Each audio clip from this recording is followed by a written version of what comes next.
Evening, everybody. We'll make a start. At the request of my two children, can I hurry up home because there's pancakes waiting? And for all us healthier people, there's pancakes waiting. Right, apologies for absence. We have Councillor Taylor, Councillor Nelson replaced by Councillor Baxter, Councillor Merritt. Anybody else? Is Councillor Knight on her way, do we think? We hope so. Cool. Well, if she doesn't make it up, our apologies in. Any declarations of interest this evening? Oh, Councillor Crawshaw. Just in the interest of transparency, there's a few references in the paper to the York Disability Rights Forum, and I think most members know, but just so everyone's aware, my mum is on the steering group of the Disability Rights Forum. I haven't discussed anything that's in the papers here today, but just so that everybody's clear. Cool, thank you. Public participation? Not tonight. Cakes of those. And finance. Richard, here we go. It didn't take long to get to you, did it?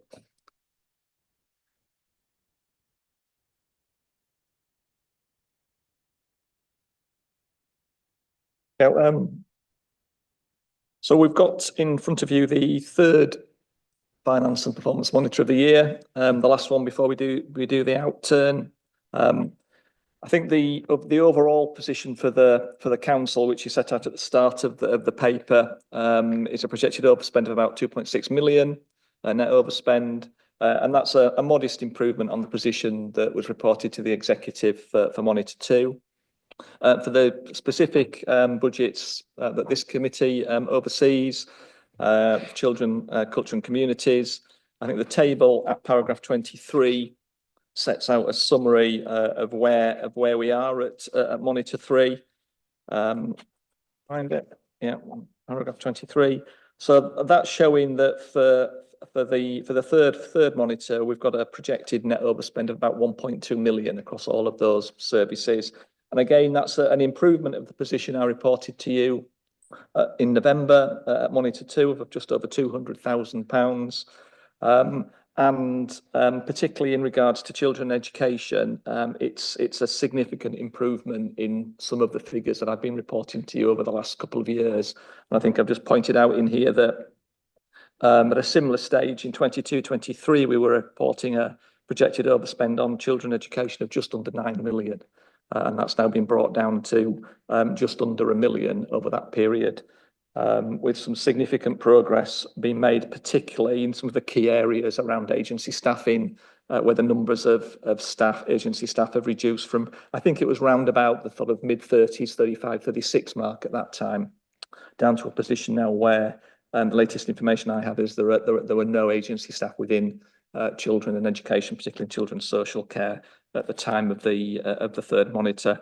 And then some significant work around high cost placements, so a continued review of those high cost placements, and also some work around home to school transport that's brought some of those costs down. So still projected an overspend, but moving continuously in the right direction, and a significant improvement from what it was a couple of years ago. I'll probably stop there. Open up to questions. I think I'll point out that I don't have any colleagues from children education with me this evening, which could be a bit of a challenge. I think they're slightly otherwise engaged at the moment. So I'll do my best if you want to get into detail of what's happening within services, but it might be a case of maybe taking some of those more detailed questions away if I'm not able to answer them without those colleagues around the table. Cool. Thank you, Richard. Any questions? Councillor Cuthbertson. Yeah, thank you, Chair. Page 28, paragraphs 26 and 27, underspends arising from staff vacancies. It seems to me that these two areas are quite sensitive, and should we have a safeguarding problem and we're found to be understaffed, we know where the finger will be pointed.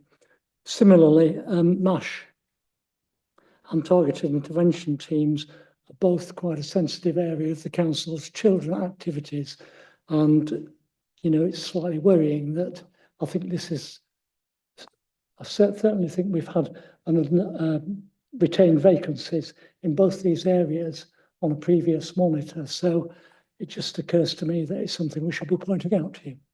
Yeah, I mean, I think just in terms of those particular areas, and to any areas where we've got staffing, particularly in key services within children's social care. So whenever those vacancies are there, they are flagged up very quickly when we know that's happening to the directorate management team.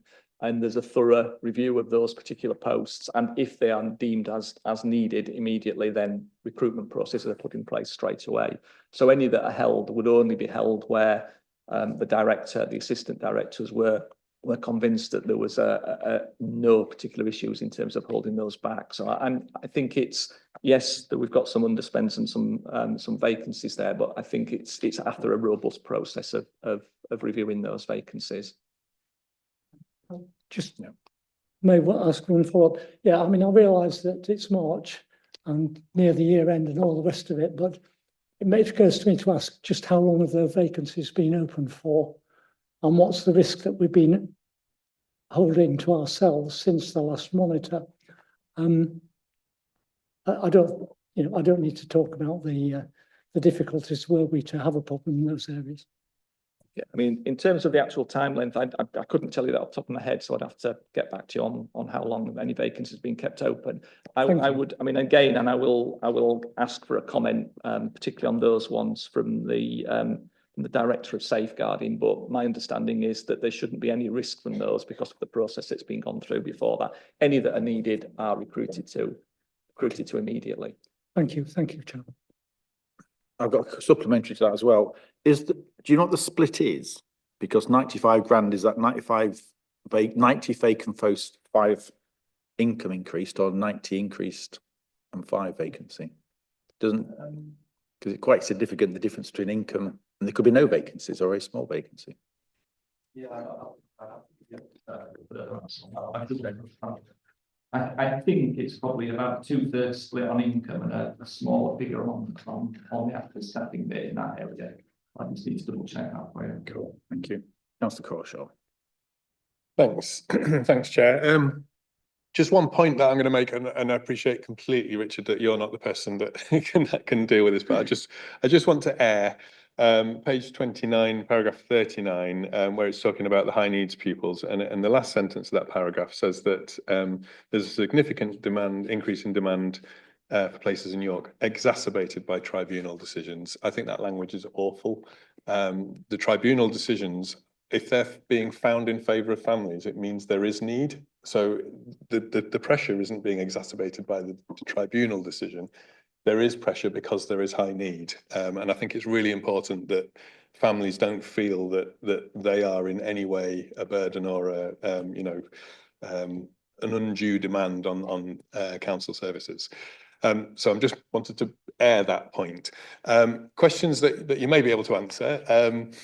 A couple, if I may. One was just around the safety valve. Paragraph 41 and 42 talk about the safety valve and talk about the potential for the cumulative deficit not being cleared by the end of 25-26. And I just wanted to better understand what the impact of that would be.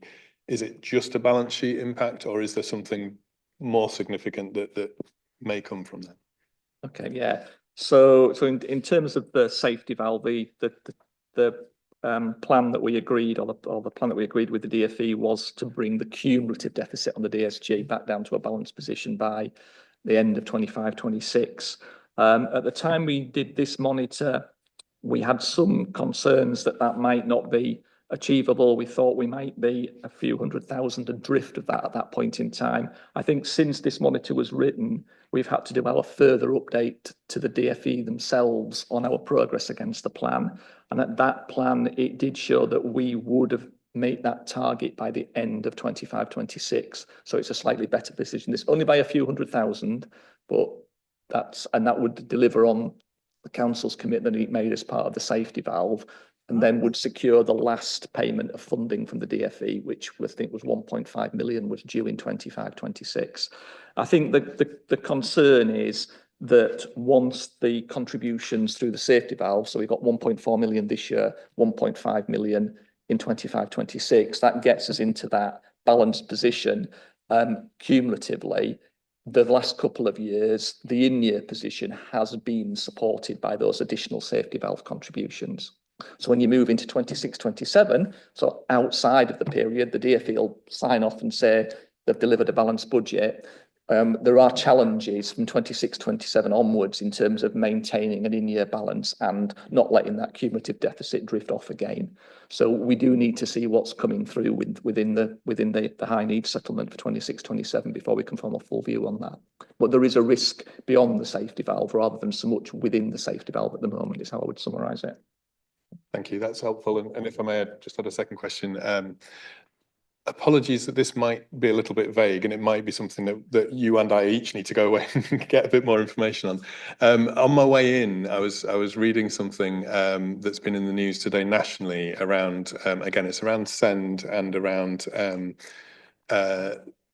what appears to be a number of local authorities who have got deficits within SEND that has almost been taken off books, and there's a question mark about whether government will be essentially writing off figures in the order of up to 5 billion, I think it is, again, across the whole country. And I just wondered, first of all, whether you were aware of that, and second of all, whether from a York perspective, do we have anything that is sort of held separately within those kind of deficits that we need to be aware of, or is everything sort of, you know, here in black and white in terms of where we are on that SEND budget?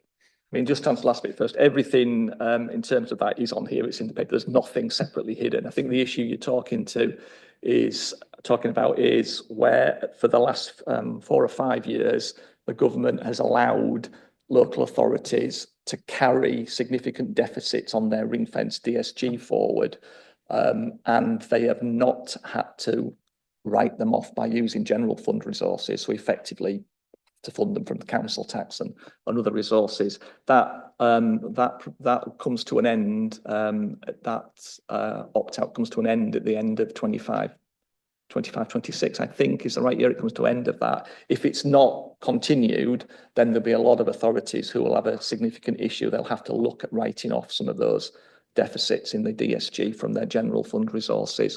We're not in that position at that point in time, but as I said, we have got some future risks in our high needs budget from 26, 27, 28, 29 onwards.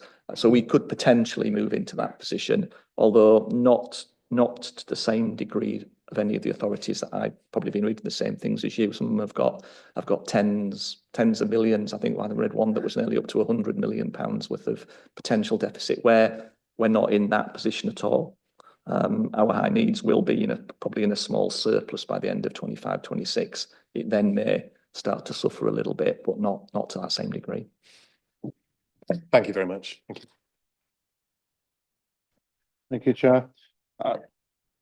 Richard, it's just, there has been some time since the last report, and as the previous report was around the time of the settlement, it wasn't clear about the pay rise that schools would need to cover, whether that was in cash terms being supported in York, because the funding formula always works against us.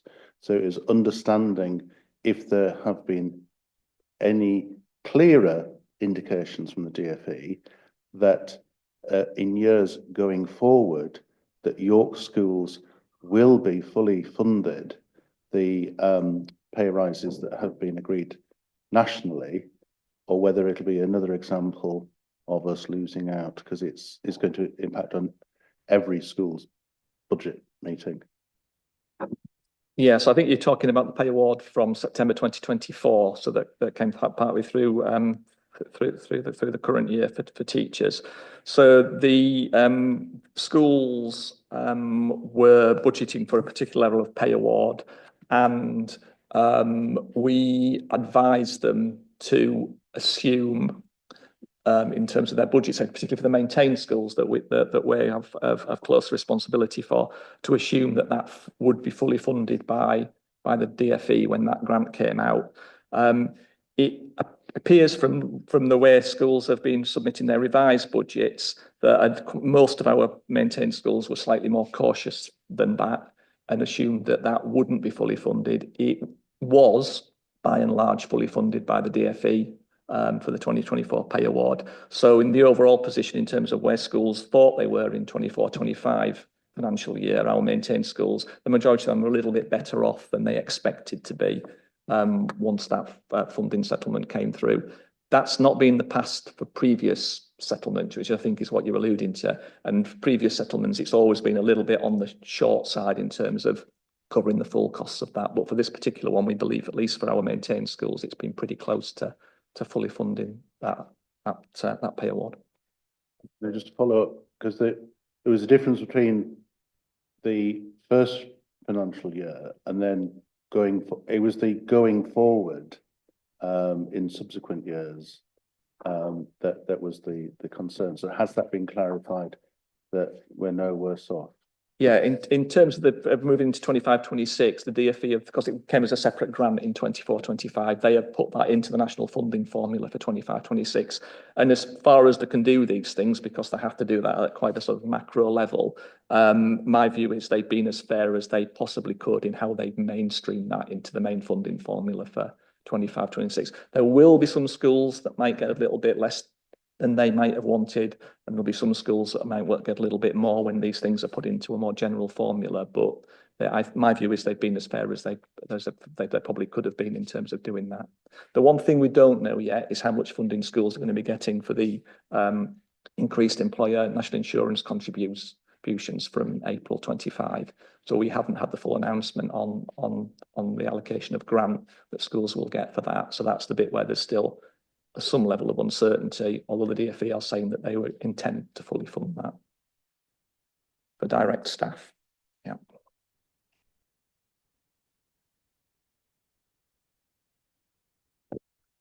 No. I've got one then. It might be just be the way it's been written. 26, you seem to underspend on staffing 164,000, but then spent it on lawyers at 142. Is that just coincidence that we're spending it on lawyers and not staff?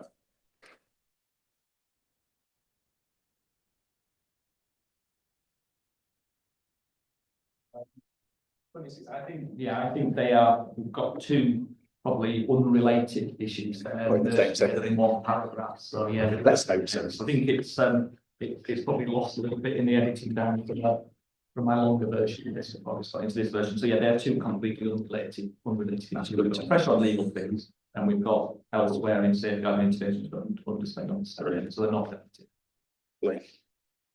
That's it then, Richard. You can go get your pancakes. Thank you. Can do minutes now. I can just tell you what. Mr. Councillor Clark did notice that we missed the minutes out. The minutes been circulated, haven't they? Yeah. Cool. Are we happy with the minutes from December 24? Good. Do you want to sign these? And are we happy with the minutes from January 25? Good. Back on track. Number 6, digital inclusion. Pauline and Susan, away you go. Thank you, Chair. Can I introduce you to Susan Wood, who's our Welfare Benefits and Strategic Partnerships Manager.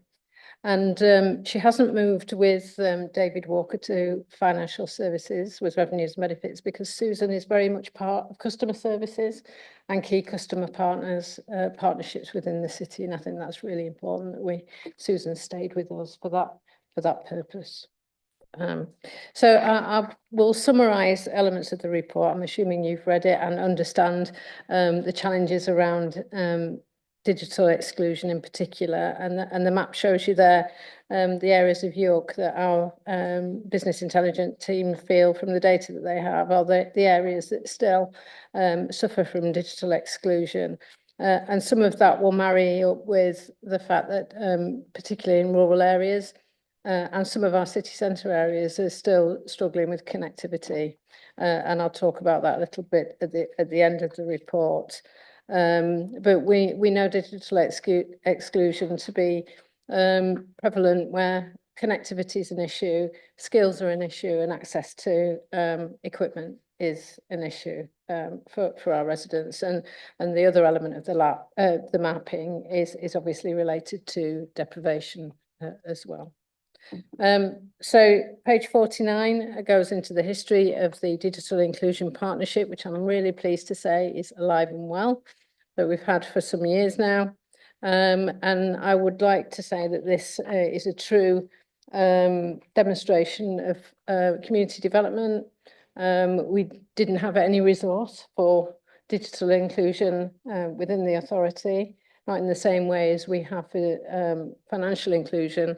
And therefore, this has grown up from on a partnership basis, of which the key partners, initially Explore York and then York Learning and ourselves, have really worked closely with key partners in the city with an interest in digital exclusion to bring forward resources and capacity to take this agenda forward in the city.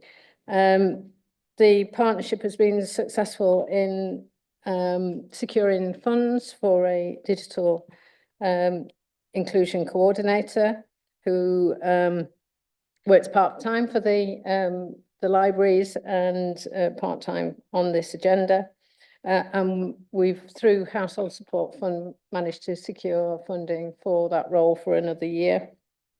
And paragraph 11 onwards through to 12 describes the work of the digital coordinator, who's very much based within the communities, trying to seek out and support those residents who are at the farthest point from being able to access connectivity skills and equipment. Hopefully I won't talk you through all of those, but an important element of this work is not to be acting directionless, and York Learning have been particularly skilled at developing an action plan approach with Susan's support, and you can see in the annex, probably for the first time ever, been able to bring you a clear set of actions that the partnership want to take forward. And some elements of that have been driven from the suggestions of the Poverty Truth Commissioners as well, from lived experience, their experience, particularly around being able to seek safe and supported advice and information. First, some of the simplest things around being able to use a phone handset, for example, to get connected, to be able to access welfare benefit support, for example. The idea of an accreditation scheme is particularly one that they came up with. And Joseph Rowntree Foundation are working in partnership with others to develop that scheme. So that's just an example of an action that's taking place. An important element of this work is to secure the longevity of the partnership. The partnership have secured funding for exploratory work in establishing a community interest company within the city. That will allow them then to seek further funding that's not available to the council, for example, and again allow this to become a self-sufficient organisation going forward. So again, securing capacity within the city that it didn't have. The end of the report talks about other work that partners are doing. Some of you will be very familiar with the work of the IT reuse organisation. That was started off as a partnership project pre-COVID, funded by Digital Inclusion Partnership funding. That's grown, is looked after by the Community Furniture Store, and develops skills as well as providing work experience, as well as providing those refurbished items for use that are given out for those who need the equipment most to access services and benefits. Also the work of Live All York got a wealth of information and areas of support for residents online. And then Joseph Rowntree Housing Trust employs a digital inclusion officer who's very active within the tenants of Joseph Rowntree to support them in developing their digital skills. And that person sits on the steering group that meets regularly to drive the work of the partnership. The final paragraphs of the report from 19 to 24 talk about the infrastructure in the city. I used to manage ICT, I no longer do, so I'm quite happy to take some questions back if I can't answer them, around the expansion of the high-speed broadband connectivity across some of our rural areas in the city, but also to ensure that we've got full fibre broadband across the city centre.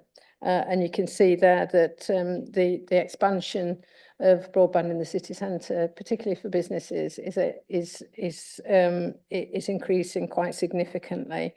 And that should start to reduce the postcode lottery around connectivity. And that basically businesses have got access to a voucher scheme, which if they club together, and that's what the council facilitates, the clubbing together of that of those vouchers to be able to then purchase broadband access for their streets, and that's been really successful.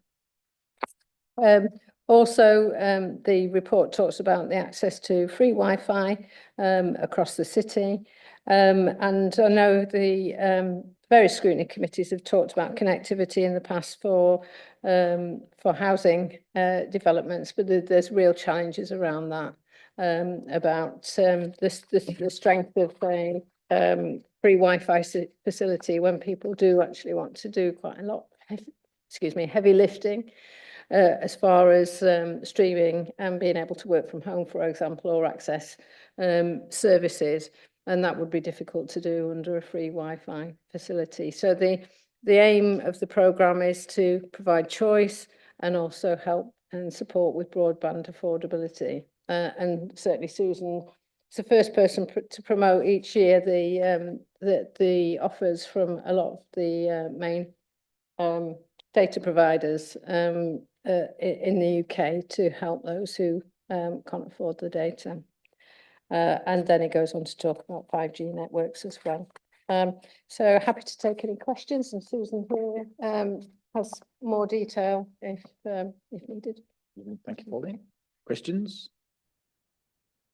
Councillor Crawshaw, Councillor Waller, then Councillor Crawshaw. Thank you, Chair.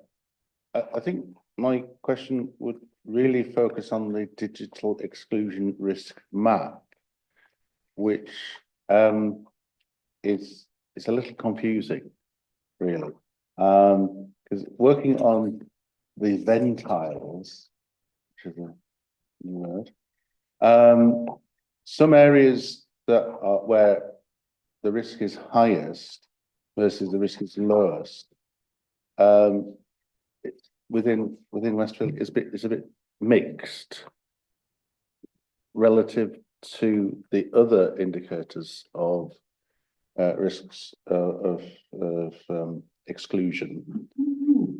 And I think it's understanding how you've taken the information from lockdown, when, you know, across the city, people were sent home. Schools were still open for vulnerable and key worker kids.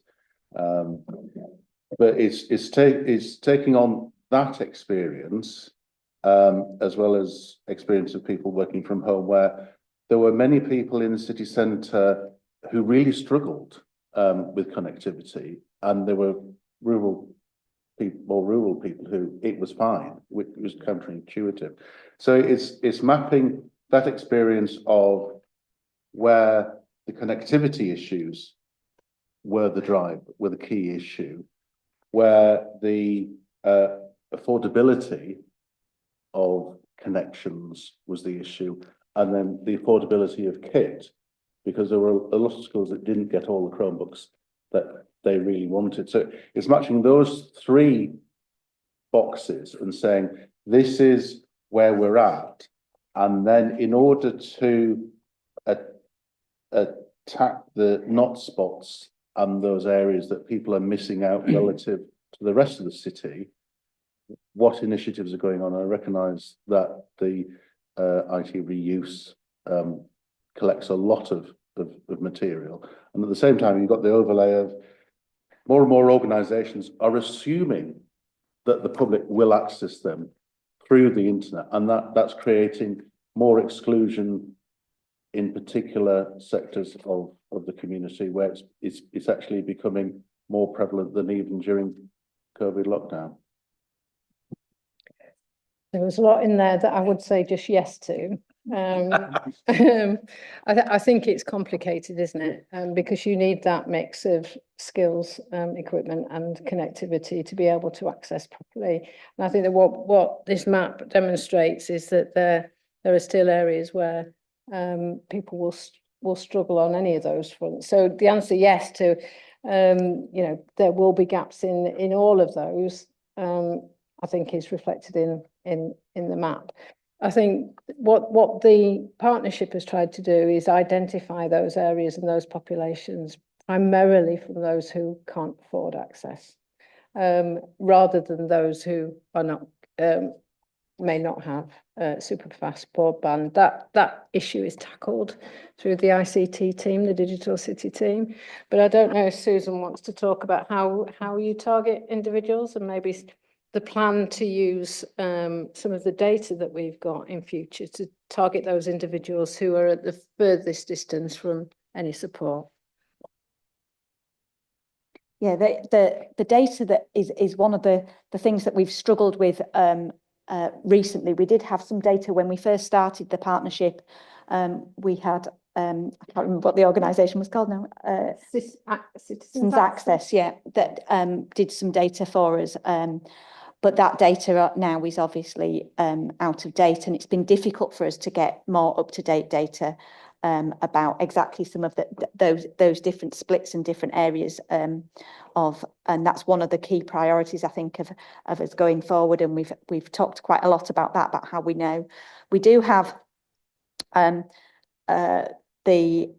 working with policy and practice, and we have a platform which is called the LIFT database, which is LIFT stands for Low Income Family Tracker.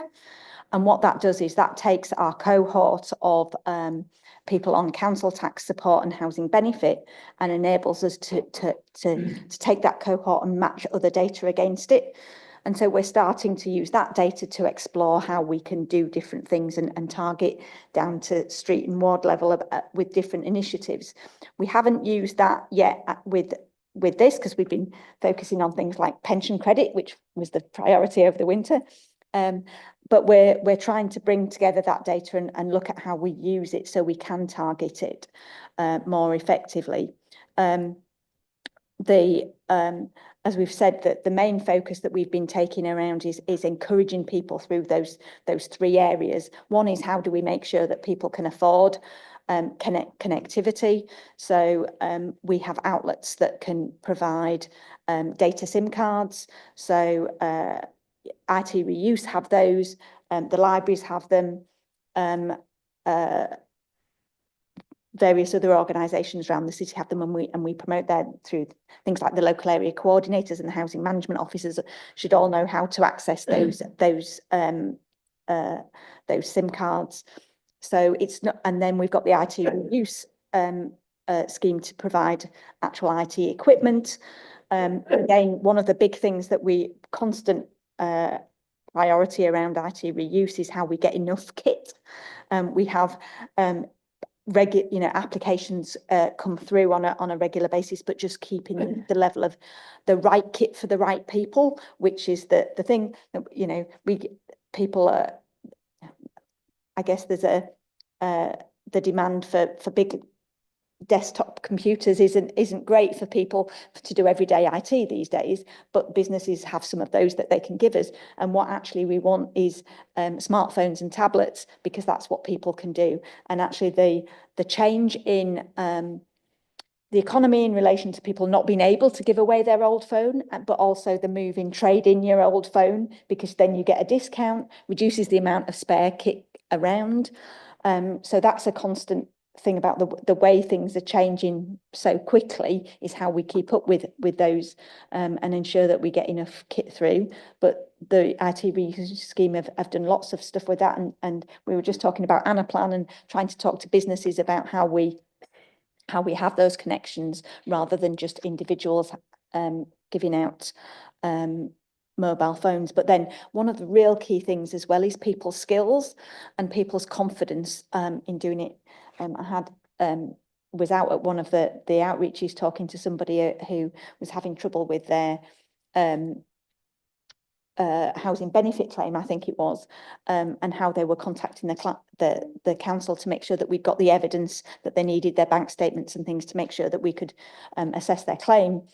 But this person didn't have a phone because he didn't want a mobile phone and was scared about people ringing him, and in the past had had problems with spam calls and people sales calls and not being able to stop them. So we had long conversations about how we might do that, and the IT reuse team have done some really good work about working with people about how to make sure that they've got the virus protection on their phones, and making sure they're limited. So actually putting in just key contacts in people's phones and then blocking off other things for people to help them with that. But it's a vast area. And as we've said, we are one of the council as an authority is one of those organisations that we want to encourage people to interact with us as much as possible through digital inclusion as well. And that's the bit of a contradiction in it, because we're talking about household support fund and WIFAS and those emergency things. It's about making those applications through. So it's a real dichotomy that we're in, that we're doing this, and it's a real challenge for us. And if I can just tell you, one of the things that is really important to me, I think, is the idea that we have an organisation that can take a lead on this. At the moment, all the people that you see in the partnership are all really, really keen, aren't they, Pauline? They're really enthusiastic, and they turn up, and they've been turning up for years to these meetings and feeding in, and can see that this is a really important issue for the city. But we haven't had anybody who's, other than the post that we've had that's been doing stuff on the ground with people, there's nobody taking had the capacity to do that strategic role. I'm involved because I come from the financial inclusion aspect, but my job is mainly around financial inclusion, and digital inclusion is, you can't separate the two anymore. But digital inclusion, I'm not a digital inclusion expert. I'm not even we all struggle on a day-to-day basis sometimes. So I think it's really important, and we're hoping that this will enable us to take a really big leap forward by having an organisation that can be the driving force and bring together the elements of the people around the table and be able to attract funding, which is the big thing, to provide capacity to do the support. If I can just follow up on the question about, really interested in your answers. I think it would be helpful as an addendum to this to have a table of, because you've identified what the problems are. It's understanding what you're doing in terms of solutions. And yes, there will be, as you described, some gaps, and that's something that we could look at as a committee as to how corporately or with partners that gap is addressed. But I think if you've got a table of what's going on to address the issues, then at least as ward councillors we have sight of what's going on. So I think it's to capture what you've just given us your answers in a table that we can see and refer to.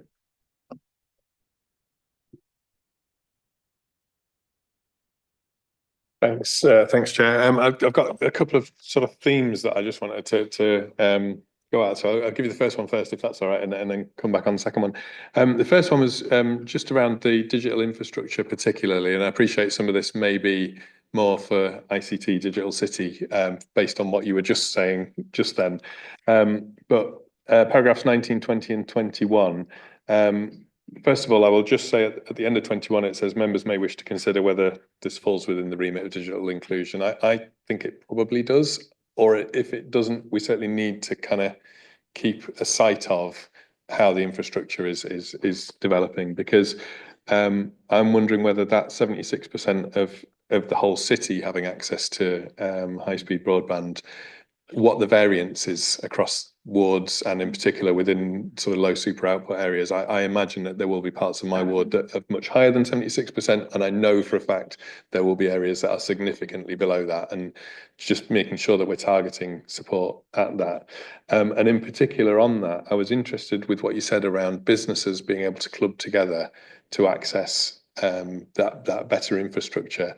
Is there an equivalent thing for residents? Because I know certainly in Micklegate ward, and I know it's the case across a number of different wards, where there are sort of one or two streets that have been kind of missed out for whatever reason, it's very, very difficult to engage with providers to say these 30 or 40 houses haven't got access.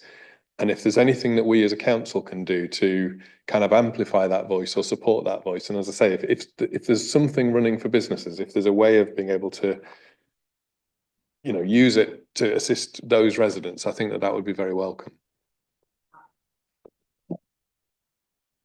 I'm not aware of one, but I will ask the question for you.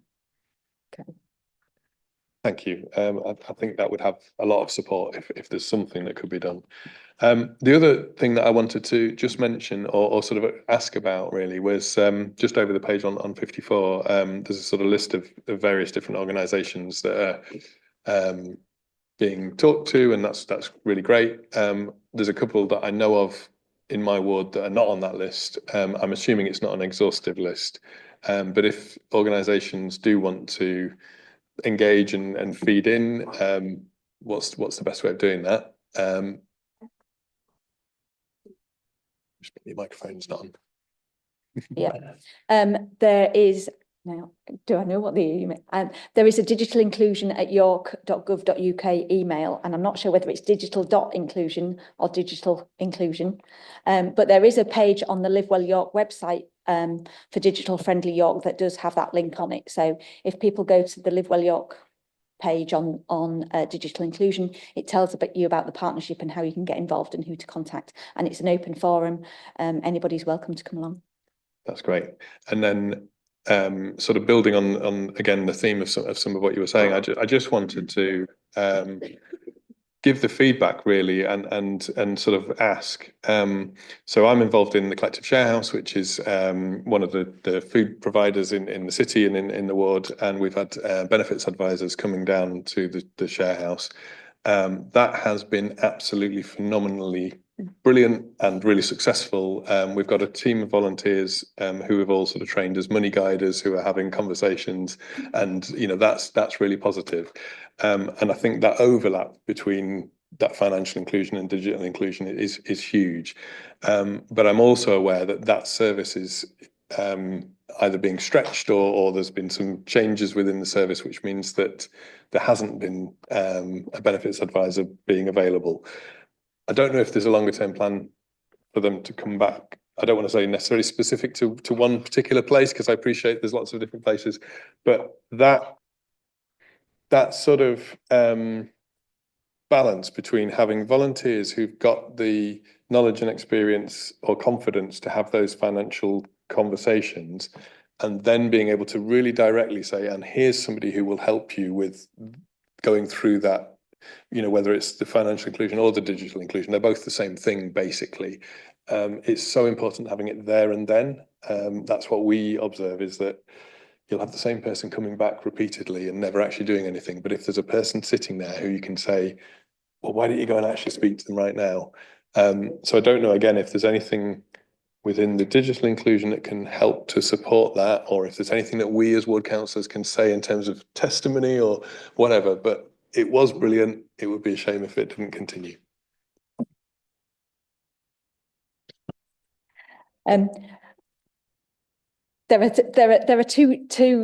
There's a practical thing that we can do to mitigate against that. The reality is that we don't have enough benefits advisors, and I work with the Advice York Partnership, and we try and get as many secure funding and get as many benefits advisors and into the city as possible. And one of the routes that we took down was we were at the Good Place Network, and from the community share house said we'd like a benefits advisor, and we're like, well, we just don't have a benefits advisor and we don't have funding to do one. Can we we can help you support some volunteers. So we did a training program and trained up the volunteers to be able to ask those questions. And actually, it's a really good model, because actually sometimes a benefits advisor can be a bit scary for somebody, and that somebody that they see on a regular basis, and that drip, drip, drip, actually having that conversation with somebody 2 or 3 weeks with a volunteer on the site actually makes a difference that a benefits advisor just sat there can't do either. So it's not one or the other, I don't necessarily think. I have had a recent conversation with the Collective Share House, and one of the things that, going back to talking about the LIFT database, is that we don't have enough benefit advisors. If you go to Town Hall and you go to Acom and the Collective Share House and every other outlet that has a community cafe, they'd all like a benefits advisor, and we just don't have enough, and for all the reasons that you're aware of. But what the LIFT information is doing for us is enabling us to be a bit more proactive. So, for instance, with the pension credit work that we've done already, is that we identified people through the LIFT database that the data was telling us were missing out on pension credit. So we wrote to those people. So there were 470, I think, people who were in the cohort of data that we've got that it was showing was missing out on pension credit. We looked at that 470 with the team that work in adult social care, and we said, okay, adult social care have already got contact with 150 of those. So the people in adult social care who've already got that contact, they now know that that person should be getting pension credit, and they'll have that conversation with them and encourage them and help them to apply. What we then did was, with the other 320, we wrote to those 320, but we sent them by ward a separate letter, which basically said, we think from the information that we've got, you're missing out on pension credit. This is how you claim pension credit. Here's the national helpline, and here's the form online. If you can do that, great. Here's how you can do it. If you need help to do that, here are the places in your ward that you can go and speak to somebody who will help you. And these are the other organisations in the city. If you don't want to, if the community cafe in your neighbourhood's on a Wednesday and you work on a Wednesday, or you go to your daughter's on a Wednesday or whatever, you can contact these agencies at other times, and you can make an appointment with them. So it was very tailored letter that went to each of those people. And we're able to, through the LIFT platform, track that data is updated each month. And so we've been able to track those people claiming pension credit. There is a bit of a lag, because pension credit now have a backlog of all the people who claim pension credit over the winter. And so we're still waiting for those claims to come through. But in the middle of January, when we got that data, there was 164 of that 400 had applied. And through, again, can't remember all the exact data, but it's roughly about £1,000 a year into each of those residents' pockets. We know that if people get increased benefit income, they spend it locally in the economy as well. And over the lifetime of the claim, there's a formula that policy and practice use, and that's about, of the life of the claim of those people, it's about £8 million into those people's pockets and into their local economy. And we are so we've sent out further letters as well since Christmas, when we've got the updated data. And then we're looking now at, we're doing 2 pilots, one in Clifton and one in Guildhall, where we've looked at other sets of data with working age people, where it looks like they might be missing out on some other benefits.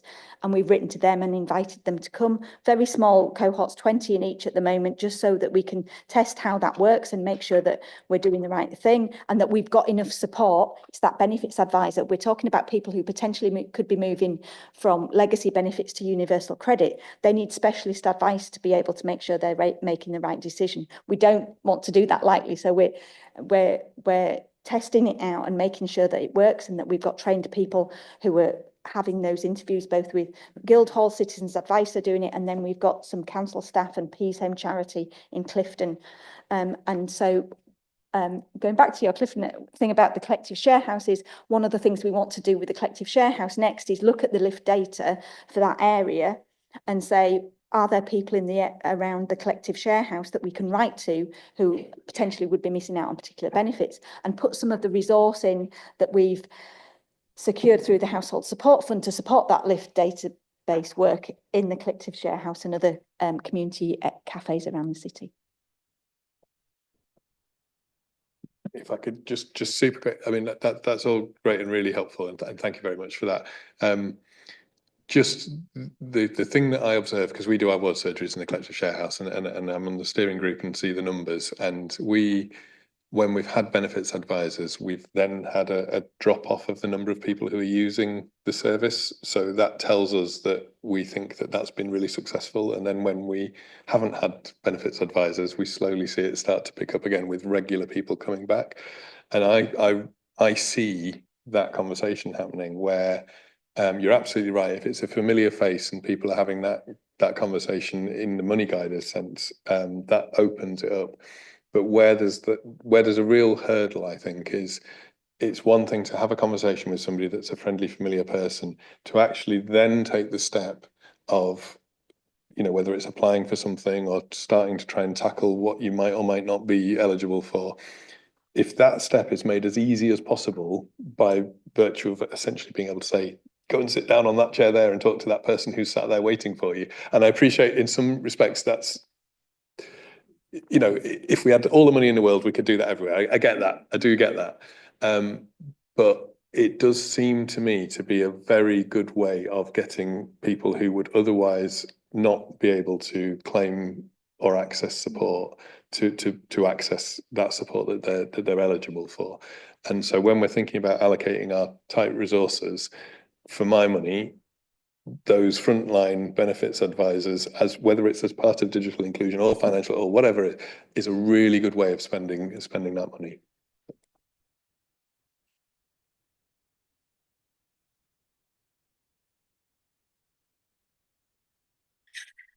Thanks, Chair. And yeah, lots of positive things. I just wanted to follow up on a couple of things that I'd noticed, and also that follow on from what Councillor Crawshaw raised. So firstly, we've also had benefits advisors come to the community cafe that's run between Fulford and Heslington and Fishergate, and have had really positive responses, and they've managed to help a number of people in doing those applications, which has been great. I had a small point that I noticed when I was reading the report about whether I don't know whether you've reached out to like local businesses and in the city centre. So for example, the one I know about, because they approached me about food bank support, was Virgin Money. So they have capacity in other cities where they offer the free SIMs to people on low incomes, and they were very keen to do it in York. Have you got that connection already going? They're in partnership with, I think, is it I can't remember which one it is. I think it might be, it's one of the city centre shops that they link with, and they're on the digital inclusion page on the thing as one of the. Excellent. That's good to know, because they'd asked me and I was like, I don't know who to put you in touch with. So that is really good. And then my other point has escaped me. Oh, sorry, my laptop's gone to sleep.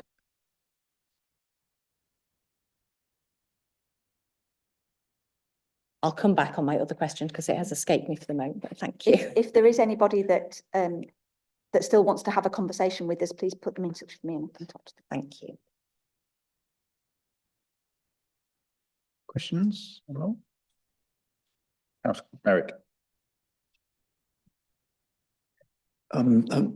Two questions. The first is on the digital exclusion. The more I look at it, the more questions I have. And I wonder, just how useful it is, because I'm assuming quite a lot of it reflects the quality of the broadband. Does it necessarily, how well does it actually reflect, income levels and people's ability to take up the broadband? And I wonder whether we really could do with different diagrams next time that separate out the issues rather than. We definitely need more. We definitely need more maps and more data. It's one of the things that's on our priority list. Anyway, the more, perhaps the more important question in terms of today I'm just trying to understand the sort of metrics that you're using to assess performance of what you're doing. How many people of the digitally excluded are we getting through to, and how many are, as a result of what we're doing, in effect, coming out of the category of digitally excluded? We don't know. We're not measuring that at the moment. So obviously a lot of the interactions we're having are in the informal cafes within communities, and people will come in, ask for the piece of advice that they want, and then they will leave again. So we're not at that particular level. I think the small bits of grant that you've managed to secure are very much for particular outputs. Such as researching and defining a suitable organisational structure for a charity going forward. It's not to process, if you like, that's the wrong word, but to derive certain outcomes for individuals by a certain measure. And we've not introduced any of those KPIs. I think that the challenge here is that you're working with volunteer organisations who you know, if you start to hold them to account, they might not come anymore. Where we're at with the partnership, which is why I was saying about the really important thing is that we have somebody who is the strategic lead for digital inclusion, whose job it is to be the strategic lead for digital inclusion, because at the moment we don't have a strategic lead for that type of digital inclusion. We have the city. The IT structure bit has significant resource around it within the city to do that. But that the softer side of digital inclusion, as it were, we do not have a strategic lead, somebody whose job it is to do that bit and collect the data and apply for funding and to be able to pull together that data to tell us exactly who should we be focusing on, what particular issues, and where in the city are those issues. We don't have that at the moment, and that's why to me it's been so important that we managed we've had long discussions over the whole time of this partnership about trying to find to move us on to that next level, to try and find a home for digital inclusion in the city. We've talked to lots of different organisations.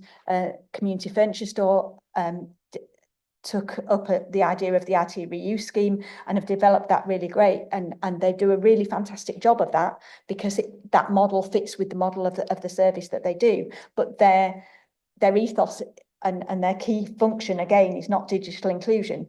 So I think that's what, in order to drive this agenda forward and to really move us on in the way that we want to, is we need somebody who is the strategic lead for digital inclusion to answer all those questions that we've all got that we haven't been able to do at the moment. As I said, we talked to lots of organisations about whether or not they could be the home, and none of those have been the right fit.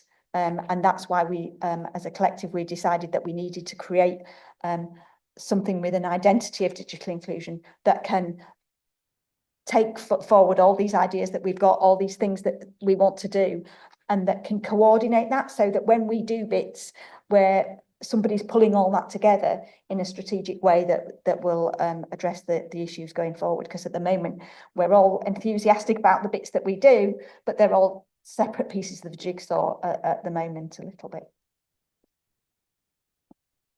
I've got a supplement to that. So whose job is it then? Is it the council officers? Is it the councillors? Because I presume that's why 13, 14 and 15 are there, is that there was a chance of funding, but they couldn't agree to how to fund it, but then you got some funding. So on whose head does this fall? That is it a job with a job description that's sitting on a shelf, or? You can about the bid, yeah. So we have been successful in getting funding through. No, sorry. Who you want a person? I agree. There's lots of organisations that just need pulling together. So where is there a job description sat on a shelf waiting for somebody somewhere to say there's 50 grand for a job, or where's the blockage in getting that person to do that? There's no organisation that leads this that has it as their top priority. So that's establishing the organisation is key. In terms of the council's priorities around financial inclusion, that's in an interim financial inclusion strategy that has digital inclusion in it, but it has no funding associated with it. Right. So this is the challenge, is that, you know, we have priorities because we know the importance of connectivity, because that's for many people, that's the only way that they can claim their benefits or access the job market or order their food. So it's a priority, but not high enough up a priority to be actioned by the council. No, because we've got resources like Susan who are out there to derive community capacity to do. I get there's a lot of good stuff going on, but as Susan said, there needs, because there's a lot of organisations that just need, because there's probably a lot of waste going on, I presume, that duplication, something not happening could have happened because there isn't that. We have funding Pulling through together. the university's cost of living fund, which is, so we've just engaged a consultant to work with the steering group and the partnership to create an organisation that will lead that and will then be able to apply for funding for that job that you're talking about, and to bring it all together and to then champion what we're doing and to be the strategic lead for the city. Councillor Baxter. Oh, thank you, Chair. I have to say, I found this incredibly interesting. It's the first time I've sat on this committee, and I didn't know that we had a digital inclusion coordinator and that they can come to your surgeries and these sort of exciting things. And I think the map is really interesting. You know, we've talked a lot about financial exclusion, and given that we've not got a single sort of bank branch in York Outer, I think it's be helpful, like Councillor Merritt was saying, if we could look at the numbers, sort of linking that in with our LACs as well. When I was sort of searching it on the website, we have a really helpful page on there that has all the people that you could possibly need to contact. But I just wondered whether that was on a leaflet of a physical thing, because if the people that we're trying to access are excluded in the first place, it's fantastic having that website. And for councillors, if we sort of want to look something up really quickly, and I know we don't have much money, but is there any physical things like that that councillors can give to residents or LACs or any sort of physical stuff like that? It'd be really helpful. Also, you know, when we're out speaking to our communities, I know I've helped people fill out the pension credit form, which I struggled myself, and I've sat down with residents to do that. So it'd be really helpful if there are any physical things like that. The coordinator herself has some leaflets that are useful.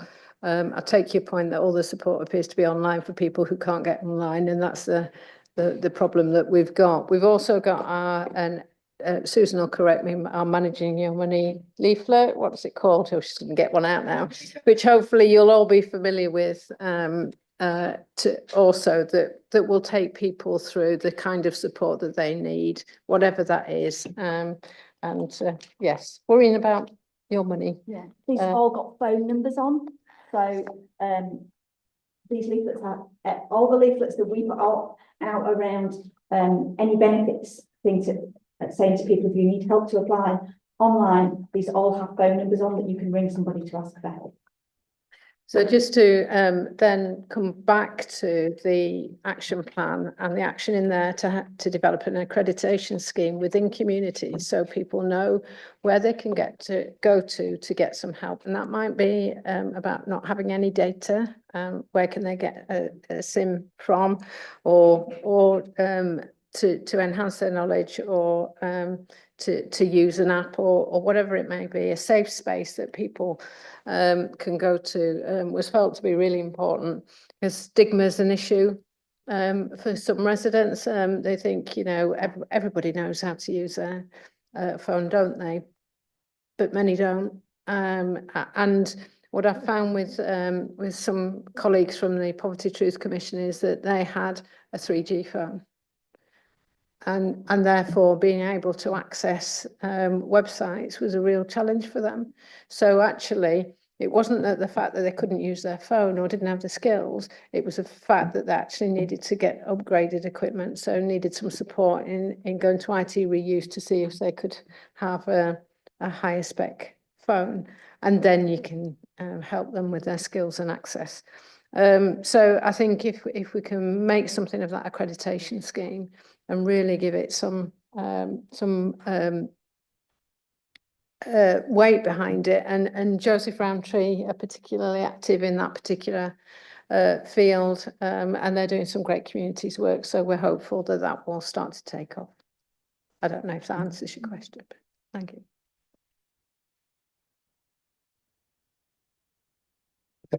Thanks, Chair. Yeah, I guess I'm following up on quite a lot of this, because I suppose what I was interested in when I was reading the report, just about the gaps and identifying need and things, and we talked a lot about, you know, community hubs, you know, where people can go to get that kind of a digital inclusion, but not so much the people that don't have access to those sorts of hubs and those sorts of places, which you just mentioned. And I guess I particularly think about rural areas as well. I guess there's quite a lot of need there.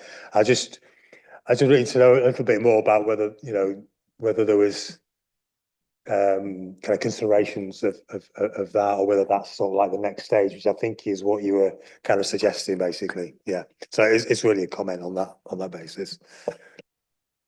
Oh, clearly, when we were doing in the early days of the LIFT platform, we were doing some targeted benefits work with borrowing the library bus and going out into communities, and these are the things that we want to think about. In we've brought the neighbourhood model previously to this committee, is really planning that into the neighbourhood model when we're looking at the data in association with the resources that we want to put into those neighbourhoods, looking at the community capacity that's already available, and then what's council and health services we need in there, but absolutely being data driven. So that will tell us where, you know, people aren't accessing services, or they haven't got connectivity, or you know, they haven't got a hub of any kind nearby, because we know we've got lots of hubs. We've got community hubs, we've got mental health hubs, we've got family hubs, and we've got the Explore libraries, and we've got now the Frailty Hub. We've got places where people can get to, but of course, for many of those, you've got to travel. And it's, like as you say, getting to those people who can't access services is going to be absolutely key for this. It just strikes me that you said at a very early point how York Explore had been so important at the outset of this. At various points referred to the importance of York Explore in digital inclusion, and the mention just there of the mobile library bus, particularly important in reaching those communities where it might be even more difficult. I just want to underline how important that seems to me in terms of the strategy, because whilst there isn't any one lead organisation, I would have thought that York Explore was certainly one of those organisations that is particularly important. And I say that having been reminded in the previous item of the 300,000, 600,000 pound cut to those services, and would really hope that, given how important digital inclusion is, that services such as the mobile library bus are not lost. It's so important. And I would want you to bear that in mind. Thank you. Any more questions? No? Thank you, Pauline. Thank you, Susan. Much appreciated. And we'll have Jane and Superintendent Ed Hayward-Noble. Talking crime. No, safer partnerships, not.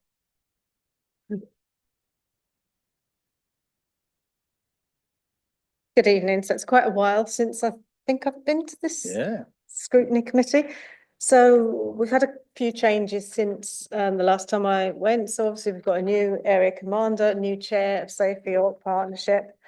So Ed is joining me today, and between us we'll obviously field the questions as appropriately. So I don't intend to go through the paper because I'm sure you've all read it thoroughly. But I will pick out some highlights as I normally do. So going through the priorities then within the community safety strategy, the first one is keeping the city centre safe. This strategic priority is led by the bid, which reflects the work that they also lead on in relation to Purple Flag. and their safe and secure work programme. We've retained purple flag status again, and one of the key points that the assessors made when they did the assessment was that they were particularly complimentary around the partnership working that goes on within the city. Some of the projects that the bid have been running link in very closely to the shared desire to make the city centre a more appealing place to families, and to try and get away from, you know, we've all been here a long time now and remember the press articles that we've had previously around hen and stag do's and the nighttime economy and antisocial behaviour. So through the work that the bid and Make It York have been doing, they're trying to move us away from that suggestion that that's what the nighttime economy is about in York, and move towards more of a family-friendly focus with some of their events. That's also been supported by a lighting project, which again the bid have led on, but has been partly funded by Safe York Partnership and also by the Office of the Police, Fire and Crime Commissioner. The aim being to make the city a brighter place, particularly during that dead time between the finish of daytime activities and the movement into the nighttime economy, which we know makes people feel safer. We have some good partnership working that goes on between the police, the council, the bid rangers and other support services, particularly around linking in with the homeless and the vulnerable people within the city centre. And over the summer period last year, we launched a new campaign, which you will have seen. It's very visible around the city, called Choose Respect, Not Regrets, which was a slightly different take on the links between antisocial behaviour, but also focusing on hate crime that we had picked up through the licensing trade in the city. And that programme has a number of themes attached to it, which means that we can change the messaging at different times of the year according to what's going on. Moving on then to the next priority, which is counter-terrorism. So that includes both the protect and prepare element and also prevent. So on protect and prepare, the national threat level still remains at substantial, meaning that an attack is likely. The government are obviously in the final stages of legislating for a stronger response to that threat through the Protect Duty, otherwise known as Martin's Law. That is going through its passage through Parliament at the moment, but is unlikely to actually come into being until around 2026. It's going to be implemented through a phased approach. So it will be some time before it actually becomes a requirement. However, we're working very closely with the business community to make sure that they have the information that they need to be able to meet those requirements when they come into place. The work of our Protect and Prepare group has continued to be highlighted as good practice nationally and also regionally. We've had a lot of interest by the Home Office and also by counter-terrorism policing, both again regionally and nationally, around the work that we've done, and in particular the exercise, the live firearms exercise that we arranged in January, where we tested the Minster's response to a terrorist attack through a real life scenario. Obviously, over the Christmas period, there were two attacks that took place, one in New Orleans, one in Magdeburg in Germany. We've had obviously the further vehicle as a weapon attack in Germany yesterday, which I think again demonstrates that that threat continues and the reality of what can happen when a vehicle is used as a weapon. In relation to prevent, we fall under the Counter-Terrorism and Security Act duty for specified authorities to comply with that legislation.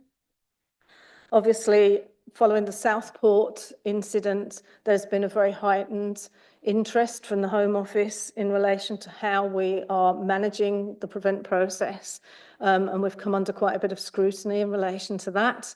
Most of the feedback that we've had has been very positive, which is good, considering we don't receive any additional funding for that work, and some authorities in other parts of the country do, and that's been recognised by the Home Office.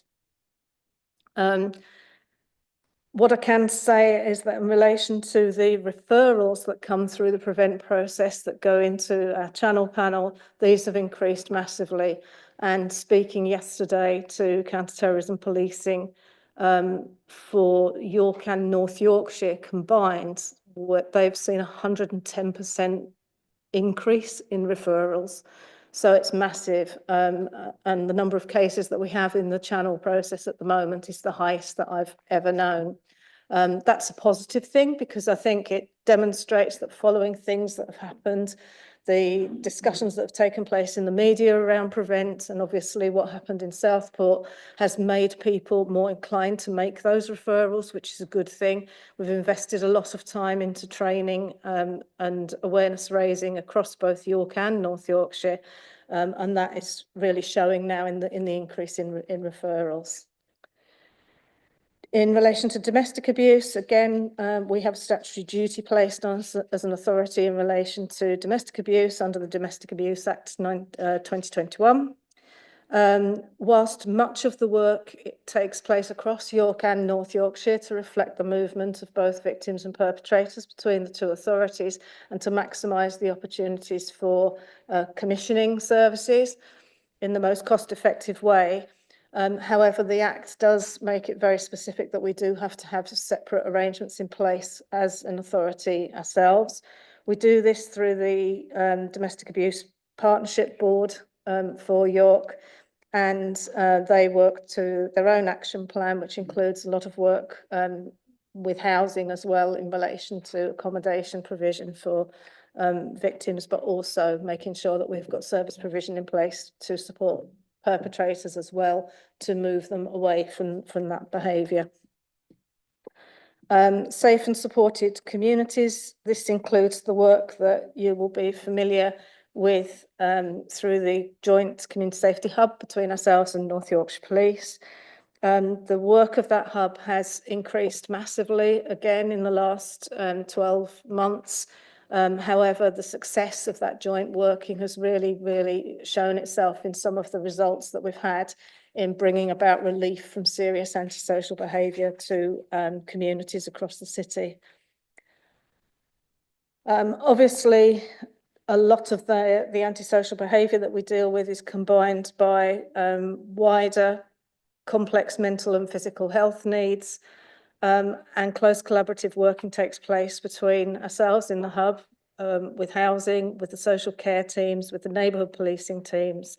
And we do that through a series of monthly community harm meetings, working on a sort of split across the city of north, east, west and central. To identify issues earlier and to start to put in place measures to address those things at a much earlier point in the process. That work again is proving to be really successful. It's making sure that all partners are sighted on each other's areas of activity and that we are all pulling together to try and address things before they really start to become a problem.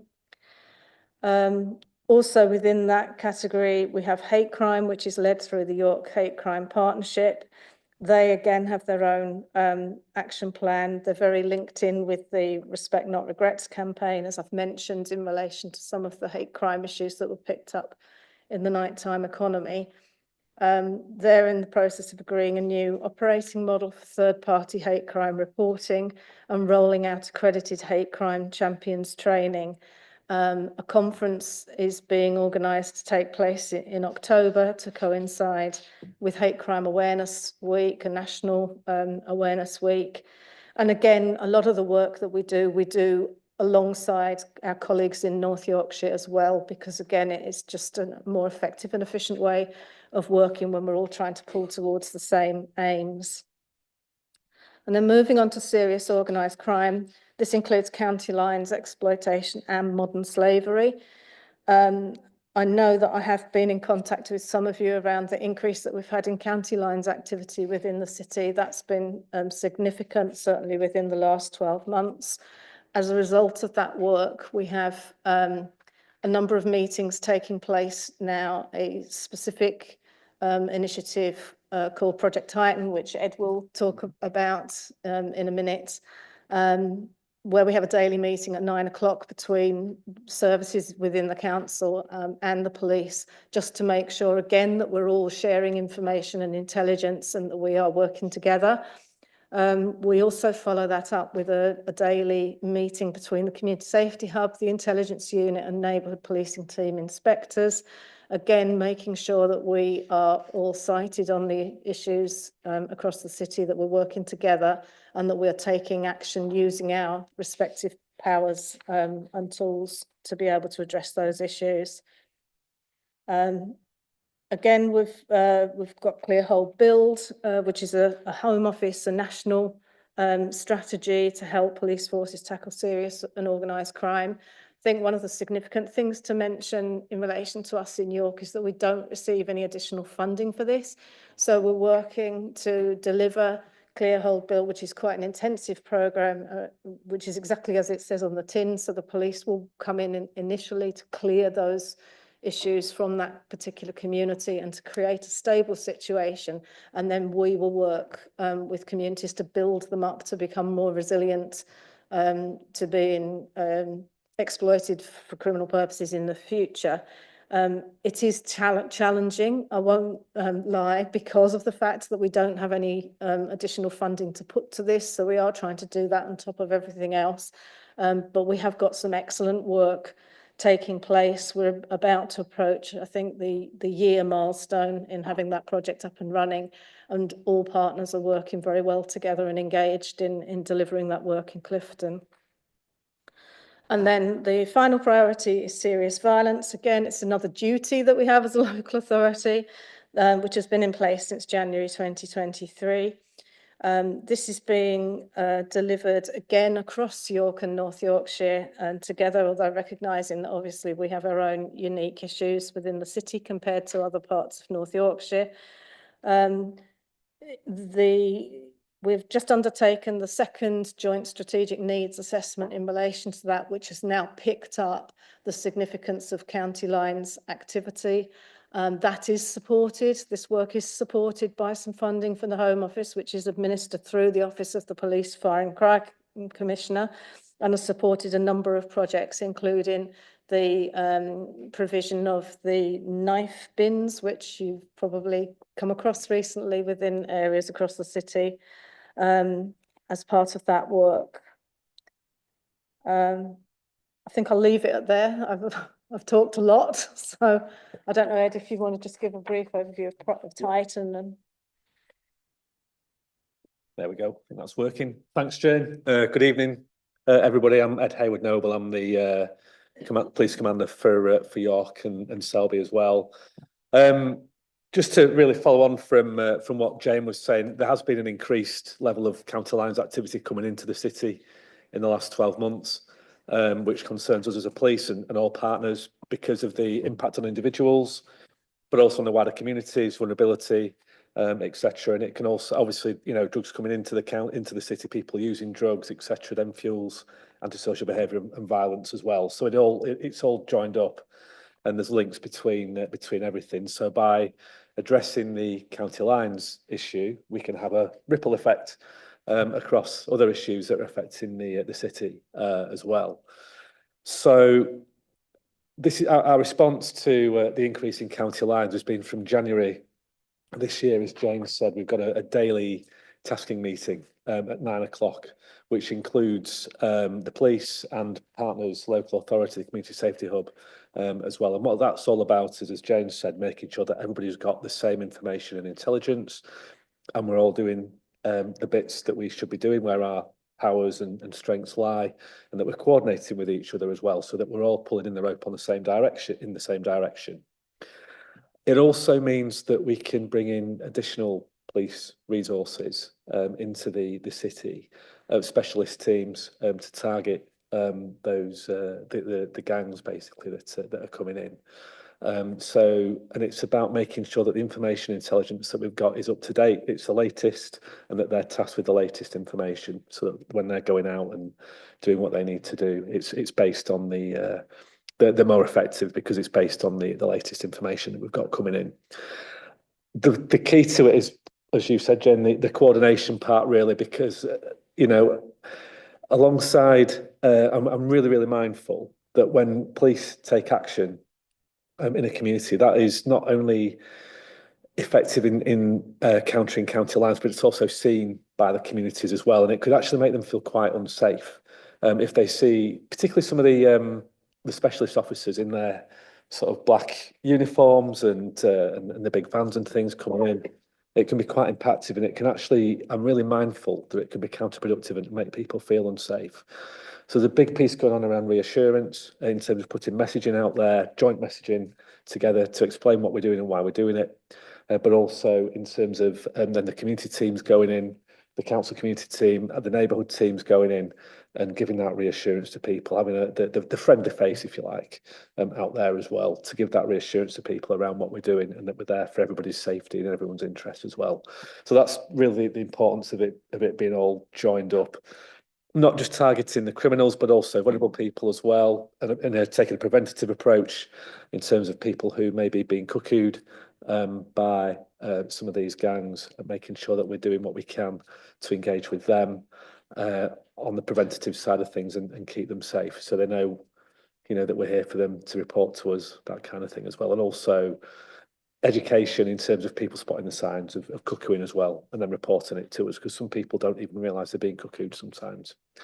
And then dealing with that as well. So it's a multifaceted approach, all joined up. We also had a day of action on the 14th of February. It's not lost on me that was Valentine's Day. It focused on county lines, particularly around Clifton, but right across the city as well. And I should have explained that point at the start, that Project Titan is for the whole city, whereas Clearhole Build is for Clifton. Titan overlaps with Clearhole Build in Clifton, but it covers the whole city. Tornado was on Valentine's Day. That was around targeting county lines, but also violence, particularly domestic violence. And then we did a load of positive engagement as well with Burton Green School, as well around role models, positive role models, that kind of thing.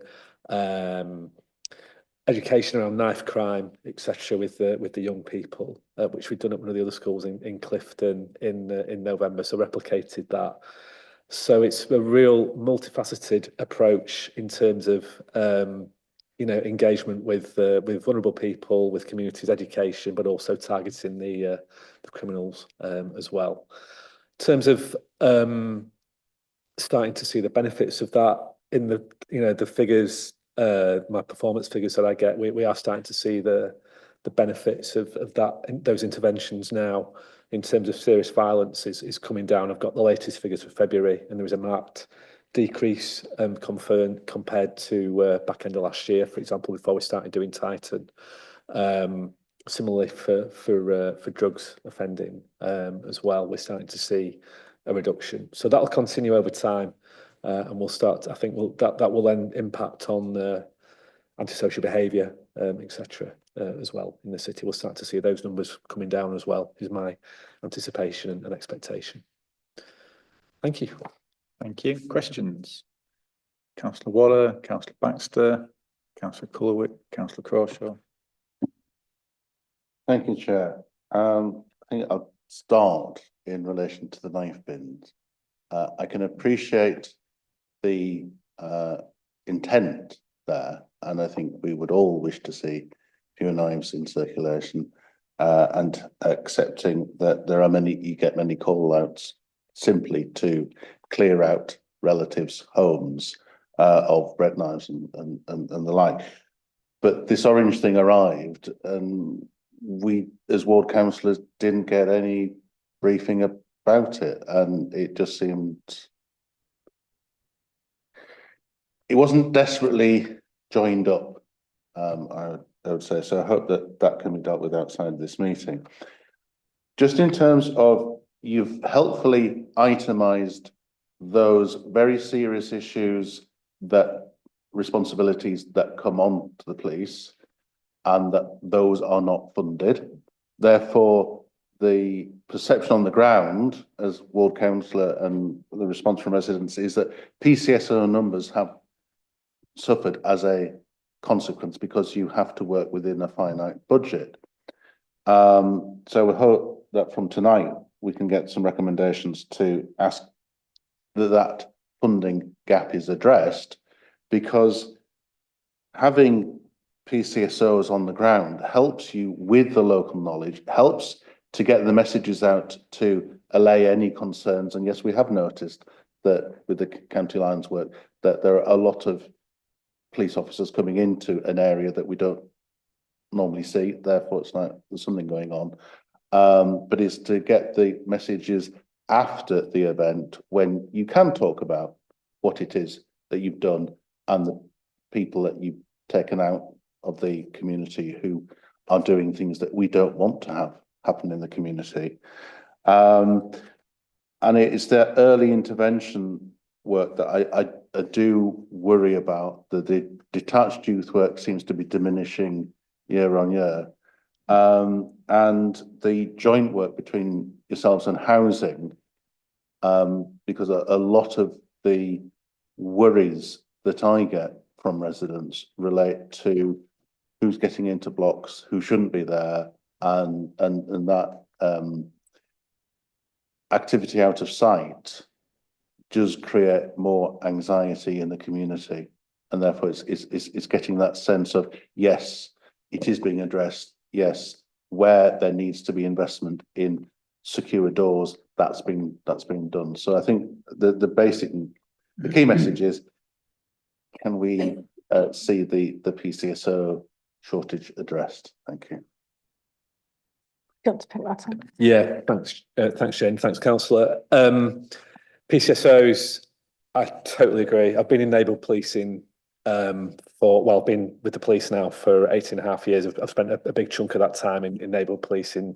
I was a sergeant over at Acomb. This is going back a few years. I was inspector at Acomb as well. I know the value of PCSOs, and they make a huge difference in terms of that community engagement, whether it's out on the streets or in community hubs, cafes, etc. Engaging with people. They're absolutely invaluable. Online as well.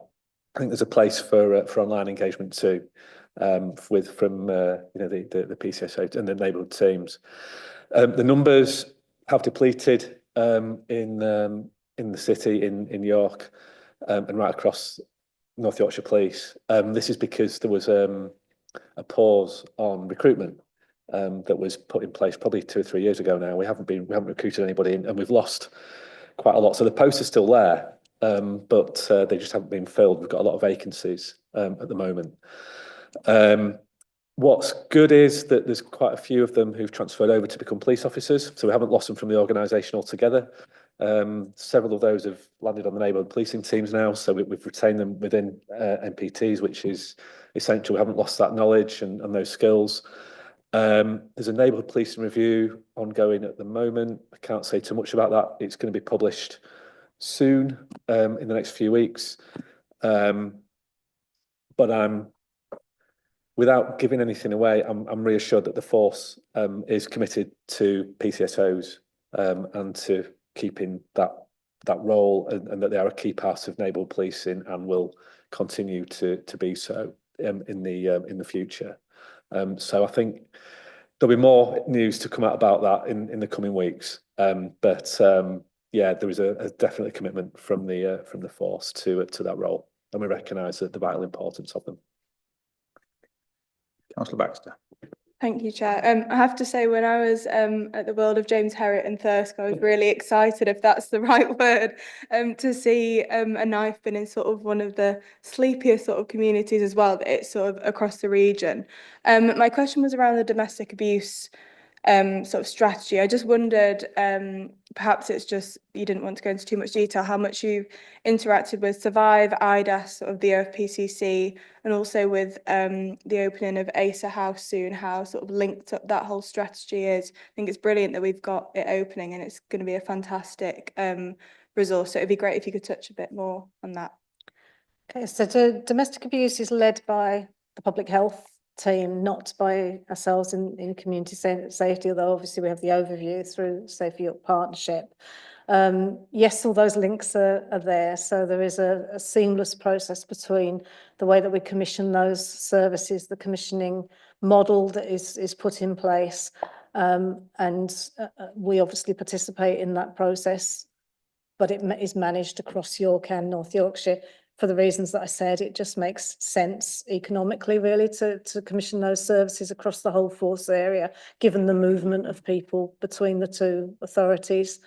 Certainly the relationship and partnership working is very, very strong. We have a very strong relationship with IDAS.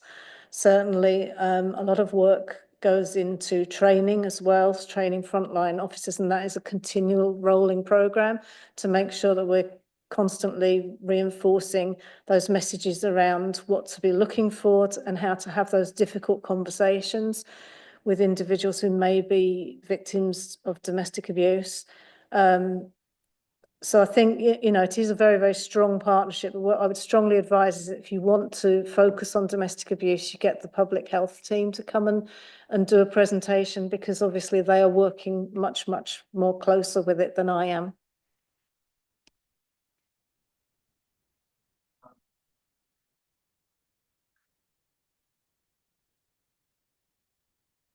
Thank you, Chair.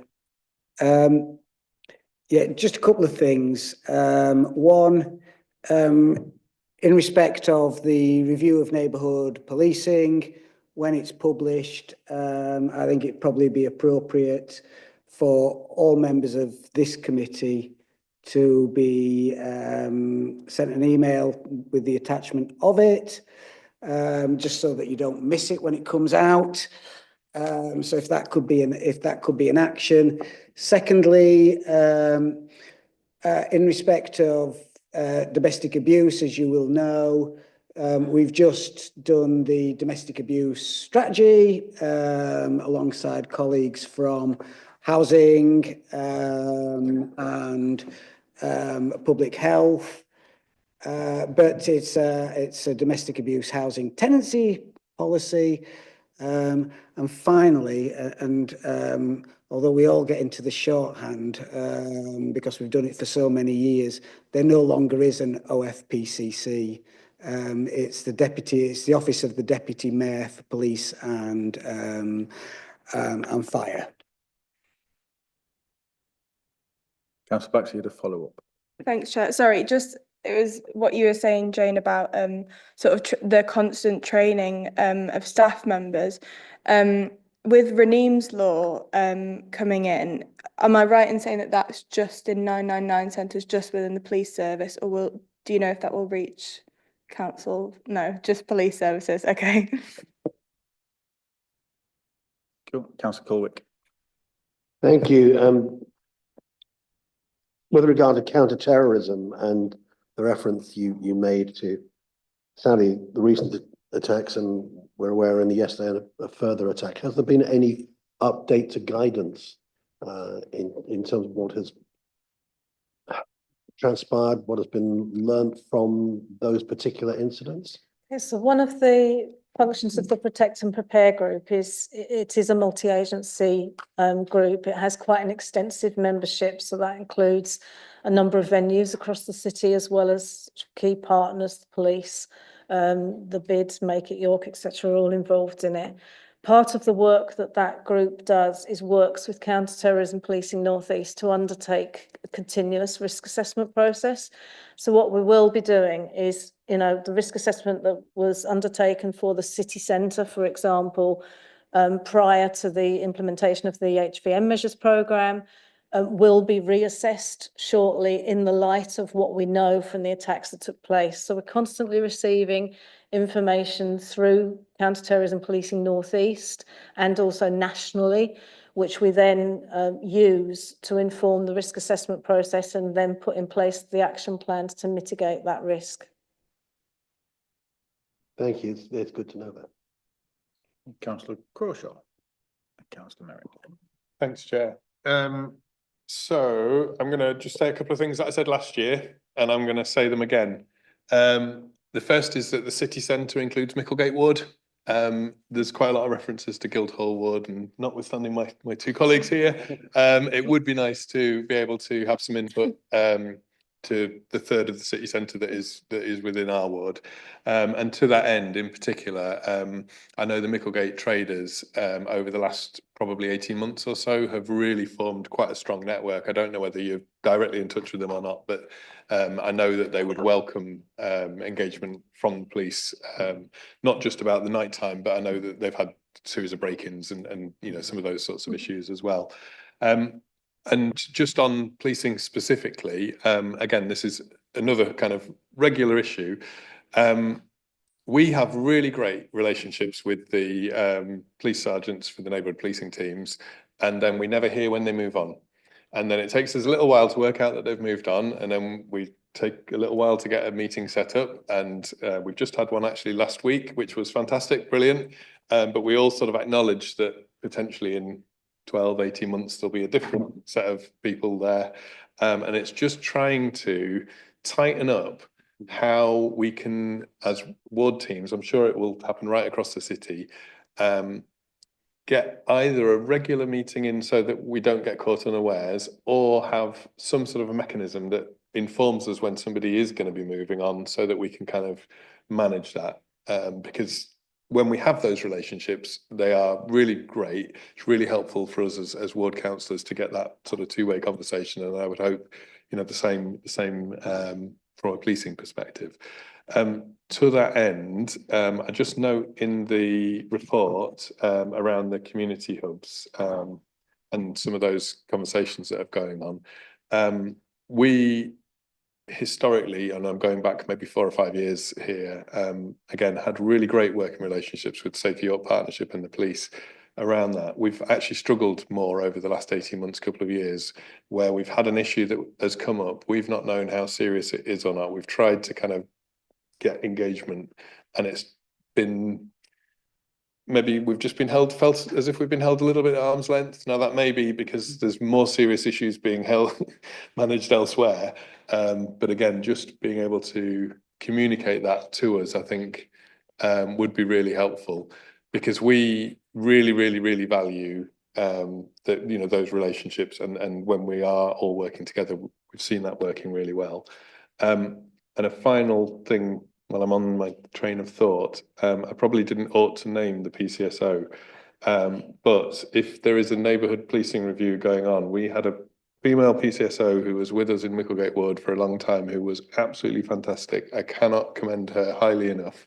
If you don't know who I'm talking about, I will come and tell you afterwards. And if there's any way we can have her back, please, we would really appreciate it. Just in relation to the geographical area, I think that there is a slight separation within the strategy. We refer to keeping the city centre safe. That doesn't mean that we ignore anywhere in the city at all. It just, those issues get picked up in different ways. So the city centre work that we refer to in the strategy is very much aligned to the nighttime economy, because it's a strategic priority around that. And then there is... I'm just going to interrupt you. Micklegate as a street, yes, has one of the highest amounts of violence and incidents on the nighttime economy, and we're not part of that conversation. That's kind of the frustration that we have. So the work that is undertaken through the bid doesn't just focus on that immediate city centre footprint.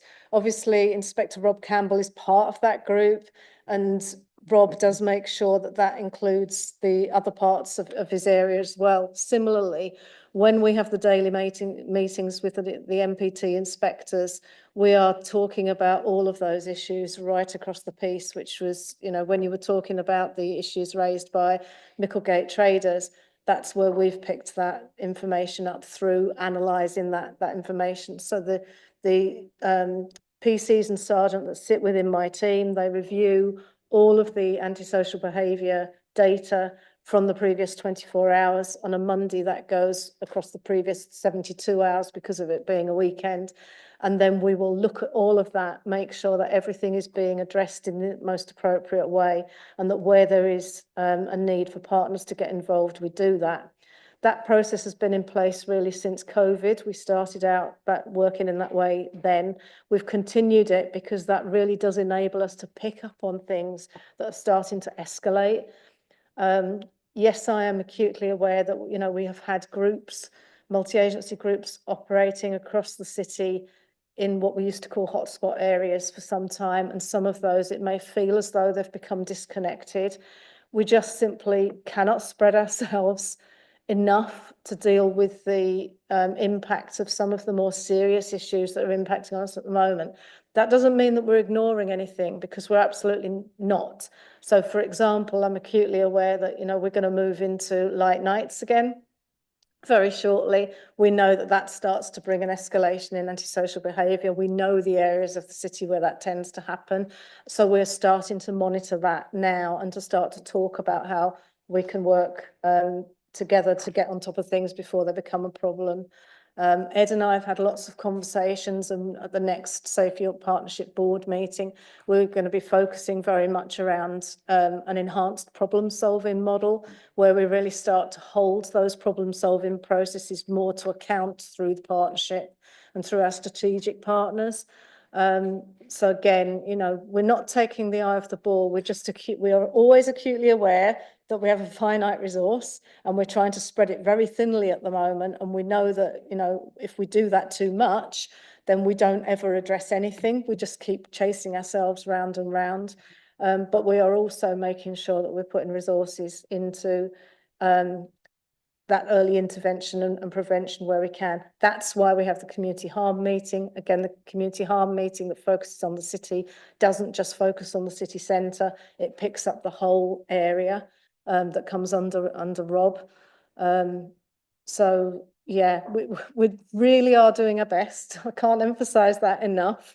And what I will say is that I think through those processes, the strength of the partnership relations between different services across the council, between the police and some of our other external partners, including the third sector, have really improved massively and are really enabling us to keep on top of things more than we probably did in the past. I'll just come in. Thanks very much, Councillor, for that lovely feedback as well about the PCSO. I think I know who you mean, pretty sure I do. You know, you point about the sergeants as well. I'll take that one away, just in terms of, you know, we have got a promotion process coming up in the next couple of months. That will no doubt mean there'll be further changes, potentially, maybe not. But we'll make sure that you are fully informed and kept up to date with who the sergeants are for your local areas, because those relationships are critical, aren't they? I remember from my days as a neighbourhood sergeant, it's so important to have those relationships. So we'll ensure that you're fully in the loop around that. Just the other thing I'd touch on is just around the alcohol licensing team as well. They're doing a load of good work at the moment jointly with the council licensing team in terms of the prevention space, particularly around drugs, antisocial behaviour. There's been we know that every incident of violence, for example, that's reported linked to a licensed premises gets reviewed by the licensing team. They will then go and speak to premises owners, managers, etc., give advice where required. It's initiatives like having permanent staff in the toilets of some of the premises, which deters drug use, that kind of thing, regular visits to the toilets, door staff training as well, that the wave training, how to spot the signs of domestic abuse, that kind of thing, and then do something about it.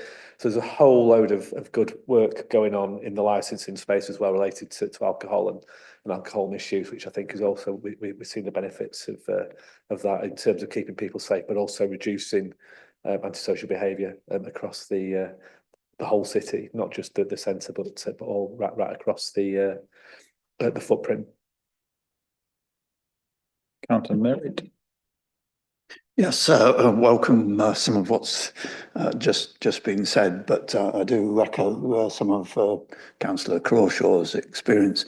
I'm just coming up for the completion of my second year as a Guildhall Ward councillor, and I think we're on the third NPT inspector in that time. And continuity is a real issue, and we haven't always we were on the first one, we weren't on the second told about the change. And you know, you've got similar issues in terms of turnover of teams and loss of continuity, although we do have one extremely excellent person in part of the ward still, which is very good. I just wanted to pick up on some of the you emphasised when you gave your introduction about the importance about intelligence. And one of the issues that's been pretty obvious to me from the last 2 years has been the problem of the police's telephone system, and I know quite a lot of work's been done on that, but the loss of confidence that had taken place from experiences of hanging on the phone for ages and ages, and people on low incomes can't afford to do that. And so that reduces the information you get. We also had problems with one of our community associations, which did have the will to try and tackle some of the issues, and responses seemed very slow, very difficult to get. We had a succession of different police staff turning up at successive meetings, and as a result of being not necessarily from the immediate area, weren't briefed on the issues, and the loss of confidence that generated in that community, was really serious, really serious. And if you don't maintain that sort of level of confidence, you're not going to get the reports. You're not going to get the intelligence that you desperately need to actually tackle the problems. So there's a need to look at how you manage the neighbourhood relationships and so on with community groups and people who are trying to help sort the problems in their area at the time when they're willing to do it, and to maintain the confidence, including, when not just the ward councillors, when staff change, but, there's a set of issues in there that the neighbourhood policing needs to think about more and tackle. Well, thank you, Councillor. I welcome those comments and fully agree. I think those relationships are essential. Just going back to the control room, yeah, there were some issues going back a couple of years with the length of time it was taking to answer calls. There's been significant investment that's gone in now. And I'm pleased to say that, answering the 101s, we're now, when you look at the kind of league tables, we've moved up way up towards the top end now from where we were previously. So the investment has paid off. Also, that there's other ways that we can be contacted as well. Online is an option to people. So we're trying to be as inclusive as possible and broaden the reach of options for people to be able to contact us, to encourage people to talk to us. Really, that's what it's all about. We rely on the British model of policing, relies on trust and confidence, and people providing information, intelligence to us. So we are trying to make ourselves as accessible as we possibly can, and that includes as well those key relationships with the neighbourhood team and the community team, and people knowing who their sergeant, their PCSO is, and being able to contact them and talk to them. So we are moving in that direction, and I think you'll see improvements in that in terms of those relationships. It's something that I'll take away though. I'm hearing what you're saying, what everybody's saying about those updates around the staffing changes, and I'll personally take that away as an action to make sure that you are kept informed about who the sergeants are and who the teams are as well for your areas. Excuse me, thank you, Chair. Just thanks for that. And join Councillor Crawshaw and Councillor Merritt in just about those relationships with the neighbourhood police teams, because I think they're key. But there's quite a lot of turnover there. We don't always know who we need to be contacting. And in some ways, I'm kind of following up really on what Councillor Merritt has said, and we do have quite significant issues of ASB in parts of our wards, Guildhall, And so it's kind of nice to hear really that the housing and the ASB team are working together, because I think one of the things that we find is that some of the indirect victims of some of the ASB are actually the neighbours of you know, of those that are causing ASB. It's just important to have that. I don't know whether there's more you can say about that. And I guess I'll also kind of talk about the role of ward committees and the ward councillors as well, because you mentioned about how ward committees can be involved in the, I'm just going to quote this, resilient community strategy group. I mean, I don't know what that is, but it looks like, you know, that might be a way of building up resilience with communities. It would just be it'd just be useful to learn a little bit more about what that is and what the sort of plans are for that approach. So it's a bit of a ramble, but I think I got there. Okay, so in terms of working, close working between ourselves and housing, so obviously, you know, we have a process when we're dealing with antisocial behaviour, because at the end of the day, nobody wants to evict somebody from their property. Enforcement is the absolute last port of call. We would always prefer to be putting in place measures to support those individuals around the other things going on in their lives that may be influencing the way in which they're behaving. Hence the reason why we involve so many partners in a lot of the discussions, particularly when the cases end up with us in the community safety team, and they are very, very complex. What we have started to do is to bring things across from the housing team into the hub at a much earlier stage, largely because we've been working so closely since we established the hub in 2014, that we can see what the pattern of behaviour looks like and how that tends to escalate and what those factors are that influence that escalation. So through these community harm meetings, what it's enabling us the opportunity to do is to have those discussions at a much earlier stage in the process. And if we feel that it would be better coming across into the hub so that we can start to bring in that intense support network of relevant services, then we will do so. That also enables us to work closely with local area coordinators as well to provide support, because quite often, you know, with a lot of these cases, you're talking about individuals that have got very complex mental health issues, physical health issues, lots of other factors going on within their lives. So they will be coming up across a number of areas of our work, whether that be through domestic abuse or substance misuse work. Those individuals will keep cropping up in different forums. And once that we're into that situation, then we really need to start to work across a range of services to be providing that holistic support. Obviously, when we do need to take things to an enforcement process, that really helps us, because the first thing that a judge will be looking for is what we have done to stop the issue from escalating, how we have supported that individual in relation to their circumstances. And then it means that when we do ask for an enforcement response to a situation, the courts know that we're only asking because we've got to the point of there is nothing more that we can try. So we've always ensured that when we're taking those cases through, we've got that tracking of an escalating approach towards that enforcement role.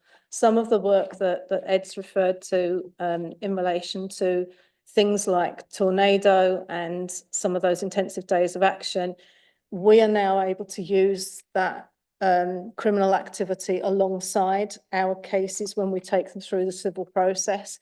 We weren't able to do that prior to setting up the community safety hub, and that's been one of the strengths of it, because we can show that it isn't just antisocial behaviour at a low level that an individual is engaging in. There may be wider criminal activity as well, which then does enable us to successfully bring things to a conclusion much quicker than we otherwise could.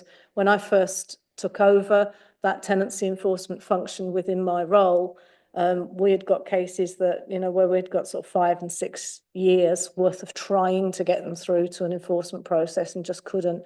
Since establishing the hub and being able to pull in the police information as well, it has helped us massively. And it demonstrates as well that process that we're being proportionate about what we're doing. We're not just going for enforcement because it's an easy option. Not happy? Oh, sorry. Oh, Pauline, you got a question? Yes, you mentioned the Resilient Communities Strategy Group.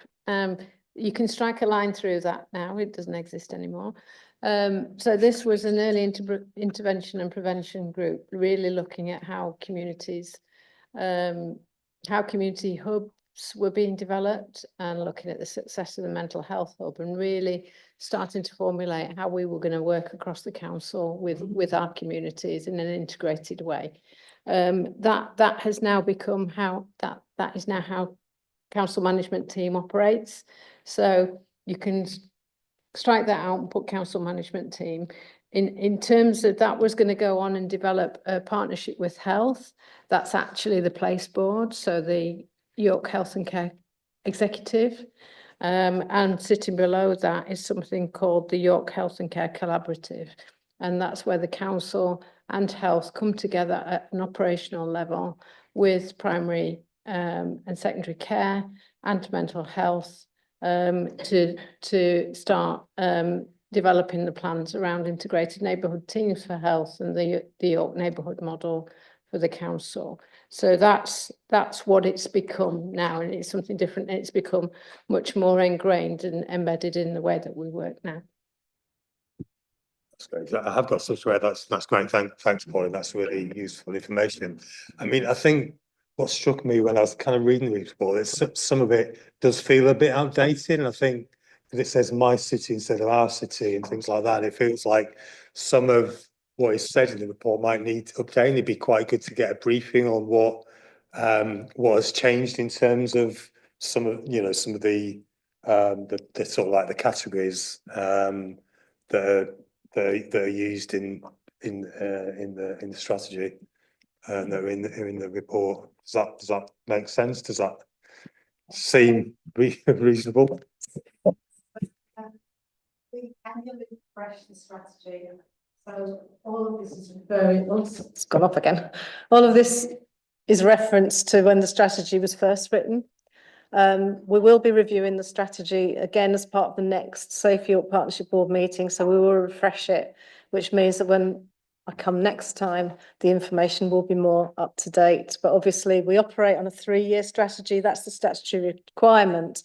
We do an annual refresh because then that makes sure that we're not missing anything that is escalating in terms of activity. So for example, following the original drafting of the strategy, we've increased a lot of the emphasis around some of the work we've done around contest because of the Martin's Law coming in. Similarly, the serious violence duty wasn't in place when we originally started to write the strategy. And more recently, obviously with the county lines activity, that will receive more focus. Just want to go, Councillor Grossell? Thanks. If I may, it's just a last question on something different. And I appreciate we've been here a long time sticking away and all the rest of it. But you mentioned about there having been quite a rise in referrals to prevent and through that process. And I'm sure, like I say, I think you said as well, some of that will be about increased awareness, and a rise is not necessarily a bad thing in and of itself. But I wasn't sure whether or not you are able to give us any kind of information on the types of things that are being referred, because obviously we've seen a rise in hate crime in the city over the last couple of years, and I'm sure all of us here will be very, very conscious of reading repeatedly the rise in far right in particular, and some of that. And I think sometimes you tend to think of it in terms of radical Islamic terrorism or whatever, whereas I imagine in a city like York it's possibly more likely to be some of the other types of things. And sort of linked to that, and I don't know, this is possibly belying lack of knowledge on prevent, whether or not sort of incel and that kind of misogynistic type stuff feeds into prevent, or whether that comes more under the domestic violence. But there's been a really important and interesting piece of work done at the University of York, published in the last week or two, around misogyny in schools, and particularly in primary schools, and how to sort of start to talk to children at a young age, which obviously would hopefully stop, prevent some of these problems before they come to prevent.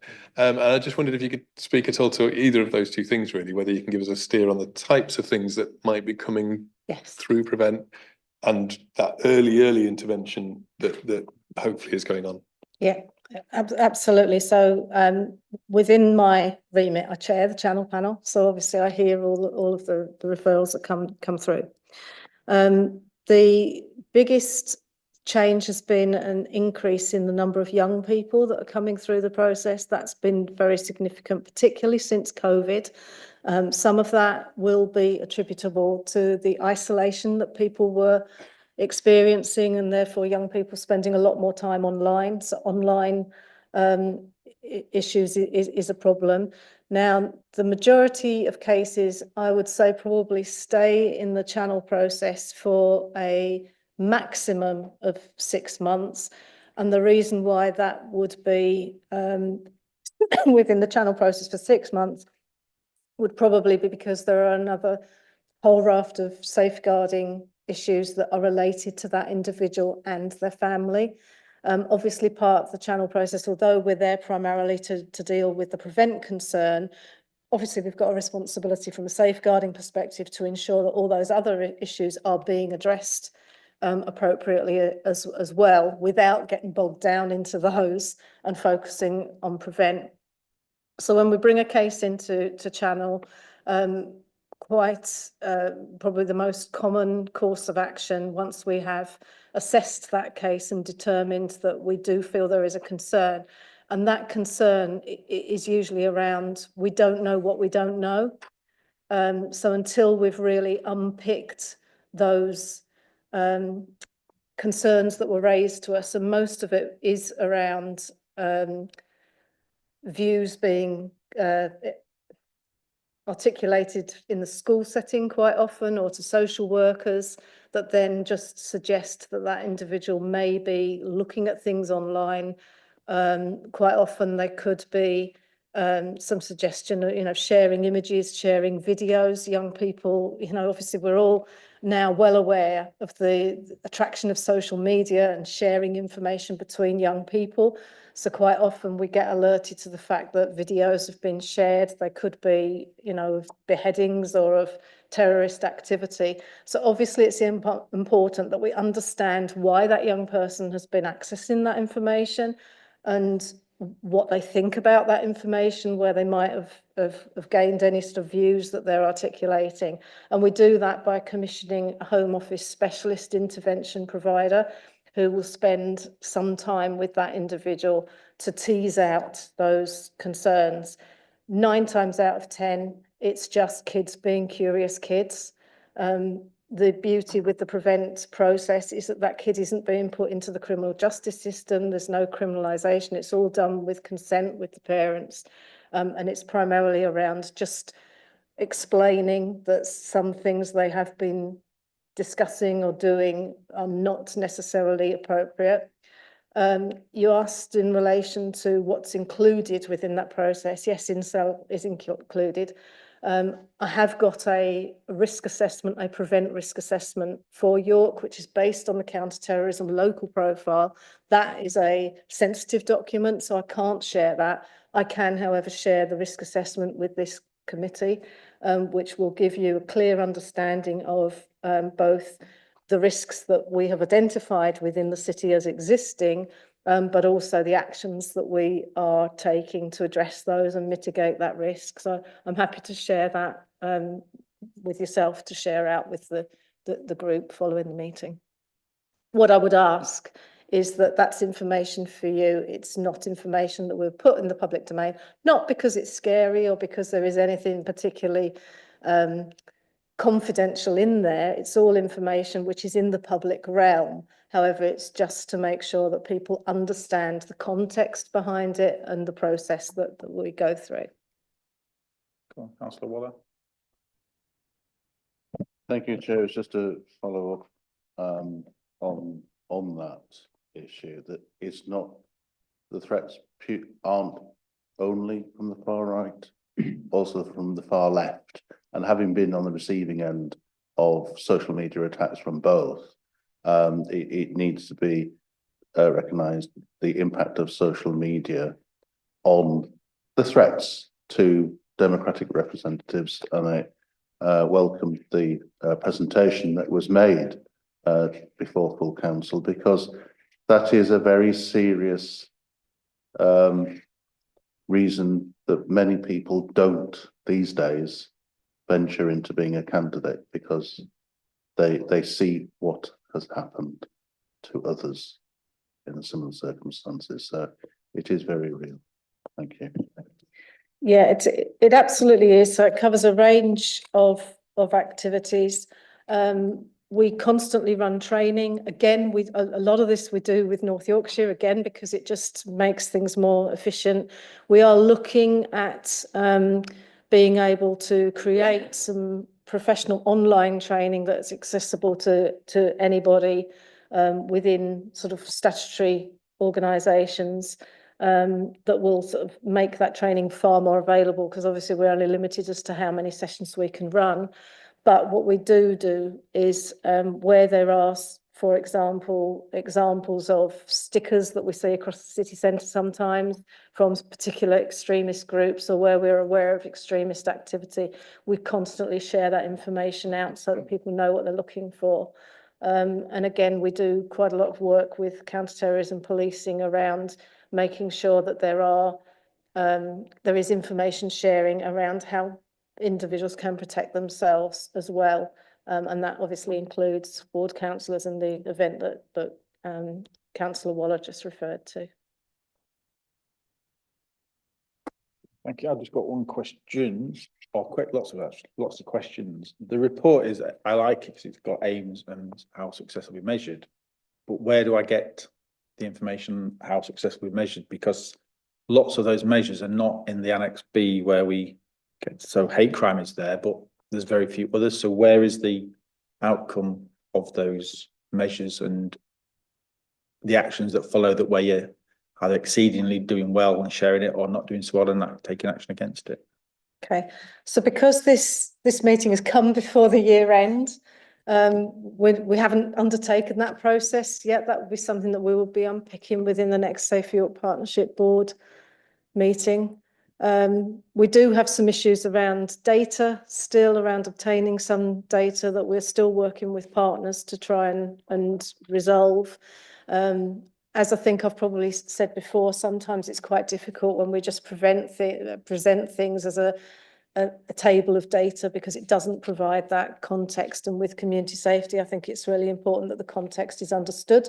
For example, as we referred to in a number of areas, increase in reports is good, not a bad thing, because it shows that people have got the confidence to report issues. But yes, we can certainly share that information. So is it? Yeah. Well, you just said there's no context in sending us a bunch of data. So are we seeing you at the wrong time? Should we be seeing you when that information comes out so you can give context to that? Yes, data? probably April is probably a better time than March. Cool.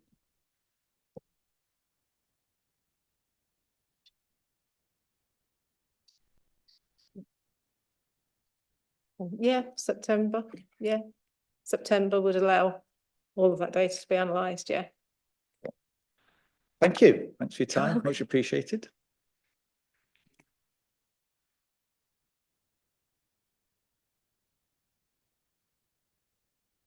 Work plan.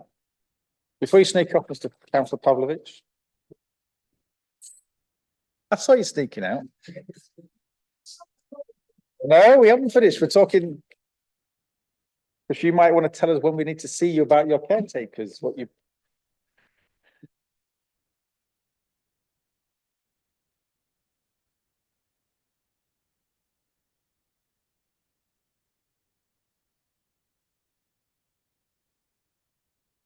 Right, we've got work plan. We've got April done already, which is York Museum Trust, York Theatre Trust and Reach. But then we go into May with, there we are. In May at the minute, we've only got finance Q4. But I'm trying to think, was it December where you wanted us to be involved in your great project of caretakers? So where are we in terms of our input into that? It's just before the exec, you was going to the exec and you said, are we happy?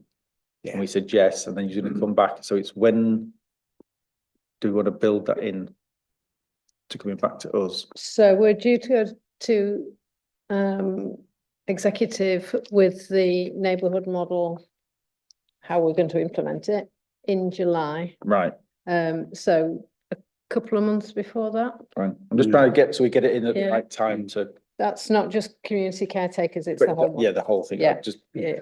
So the opportunity, I think, for some pre-decision scrutiny will be very welcome.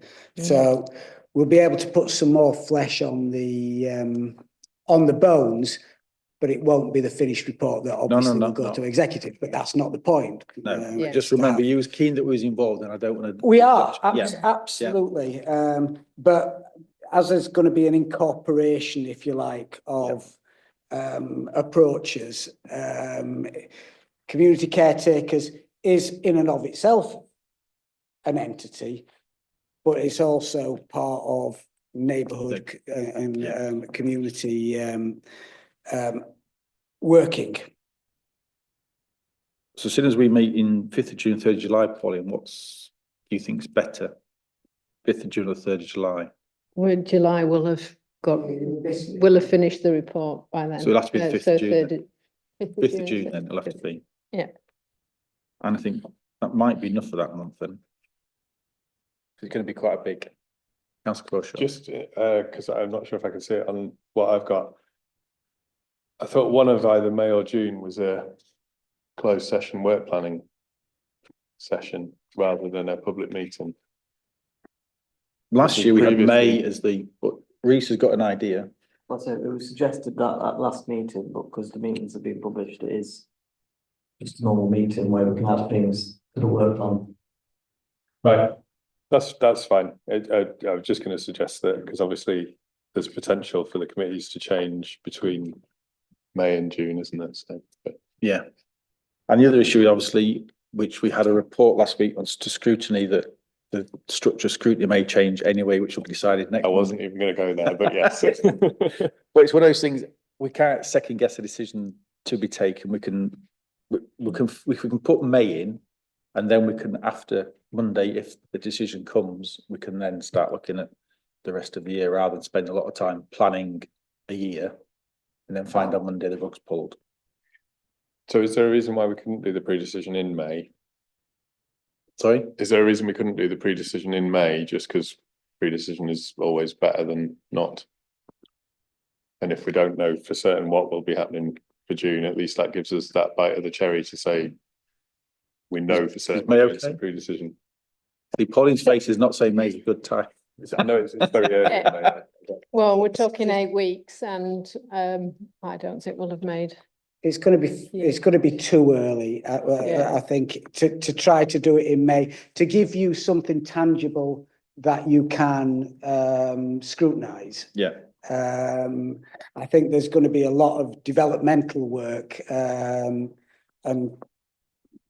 structures that will be so fluid that they'll be almost meaningless if we bring it in May. Right. So what do we need? So we're meeting in April was sorted. Do we put anything in for May at this stage, or do we see what comes of Monday and make that decision in April? Councillor Clark. Thanks, Chair. What have we got so far in May? Just the We've only got finance at the moment. I mean, in the agenda items for consideration, we've got review of North Yorkshire Police's pilot clear hold build, which we did reference, allude to tonight. I don't know whether there's something more that we want to look at for that. I don't know when there's a report or when there's a review of that project. I was just going to say that seems sensible. There's been a national report. So the national report came out, she says, last month. So it seems sensible that they could reflect on the national report and give us a bit of the information about the local project as well. That would, if that worked for other people. Yeah. So did you get that, Reece? About the clear hold build. Yeah. Has anybody got anything else to want in May? There may also be,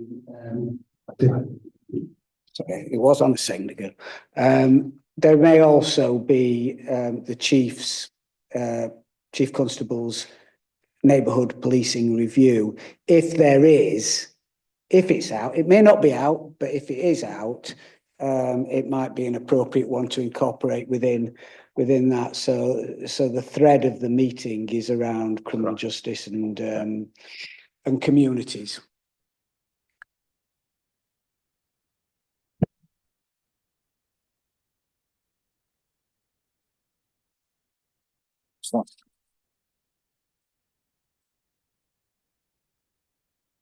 The other bits that we haven't had, which Reece put in the bottom of the document, is update from York Centre for Voluntary Services. We haven't had that. If you wanted to sneak that into May, obviously you've got the clear hold builders in there now, and then if there's anything from the consultation of York Explore, is that likely for May?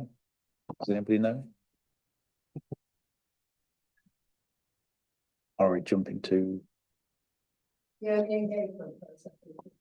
It just says, considering results of consultation with York Explore, Reece, what did you? It might be better that you, sorry, Chair, it might be better that you have a look at the needs assessment, because that's where the early engagement we've just done has fed into the needs assessment. The needs assessment then will feed into the future model of the libraries. Perfect, that's May sorted.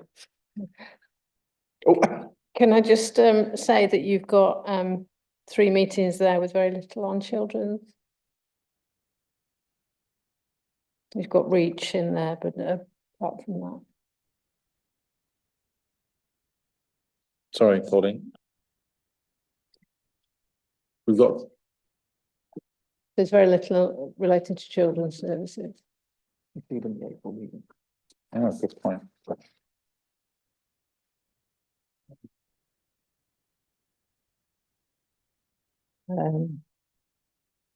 Not sure. We didn't start last year. Any of you? I'm quite relaxed. We are of communities as well as children. No dissent? Okay, we'll have a communities quarter then. I mean, the thing is, like I say, may change after April's, after Monday anyway, so we'll leave it as. Did you get that, Reece? Needs assessment May, the building and Chief Constable's report. And the finance thing, which doesn't take very long. And we'll leave it at that for now. Councillor Clark, you've got urgent business. Not urgent business. I was just going to say, with the finance report, should we just submit questions beforehand for that one? Because we're gonna have a lot to talk about. There's 4 items there on that agenda, isn't there? So it's Questions in advance only. Because it's pretty standard what we're doing, isn't it? Lovely. No urgent business. Thank you very much. Appreciate your time, everybody.